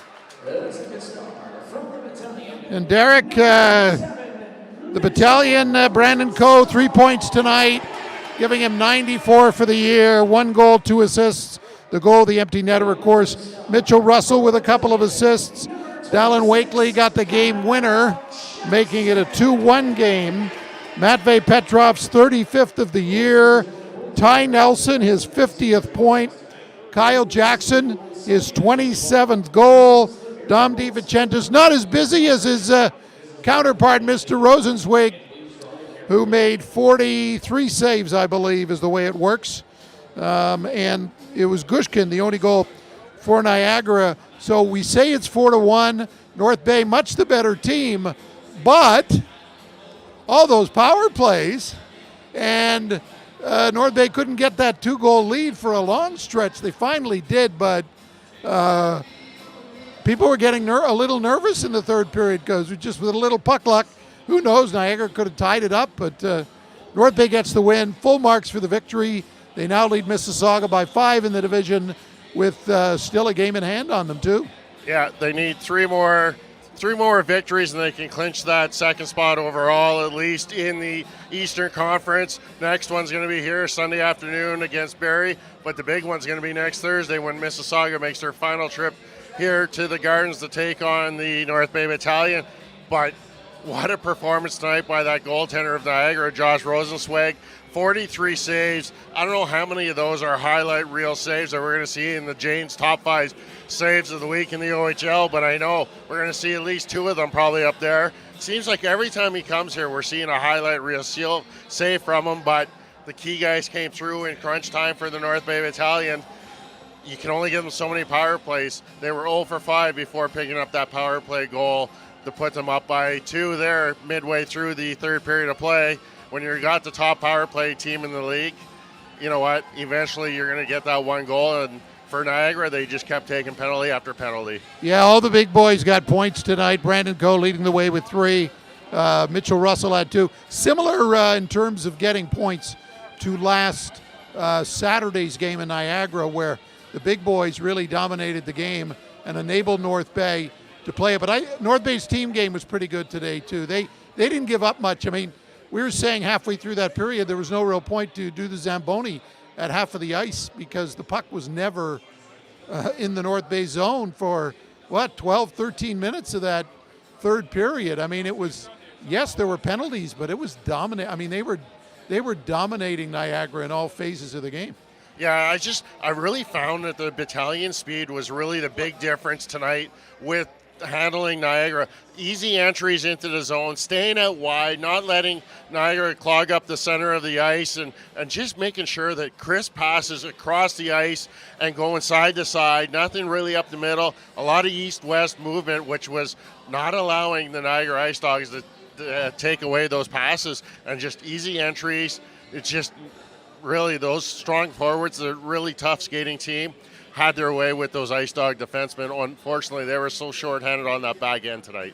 And if things work out right, if they get a little help from the schedule, that North Bay Mississauga game could be a possible division clinching game next Thursday, as early as next Thursday. So I hope the fans show up next Thursday night. It's going to be a big game regardless, and probably the biggest game around these parts in a long time, if that is clinching night for the battalion as far as the division goes.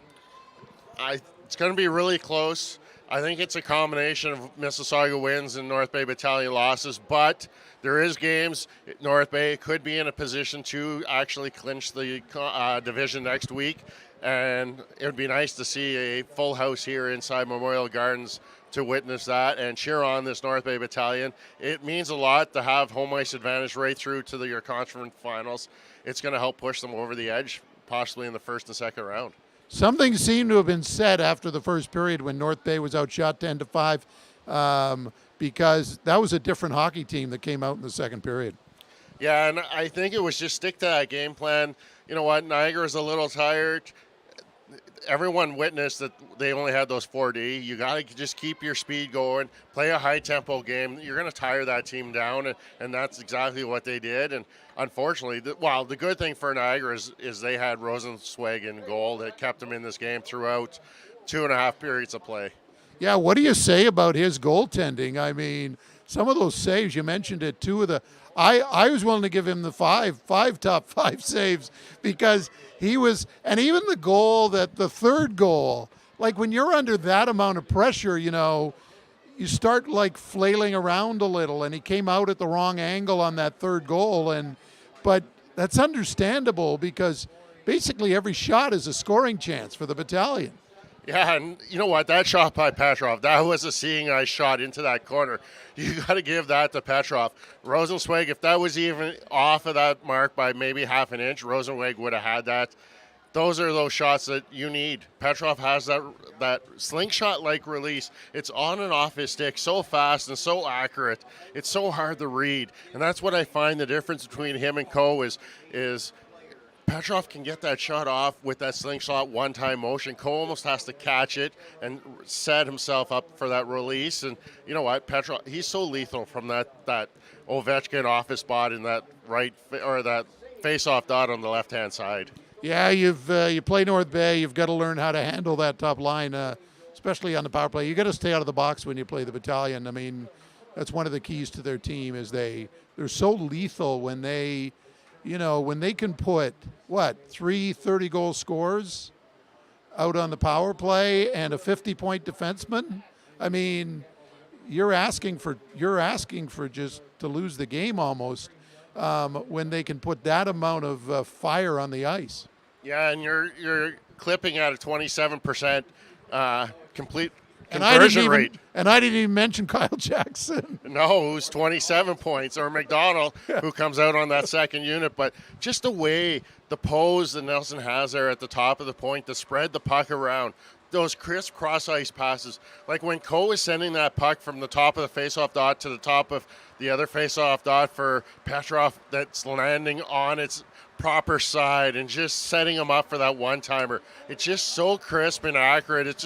It's hard to move. And then you come out and you take that away, and then you still have Jackson and Arnsby and Russell down low that can be dangerous down in that low slot area. So no matter how you defend that power play, the battalion have an answer to it.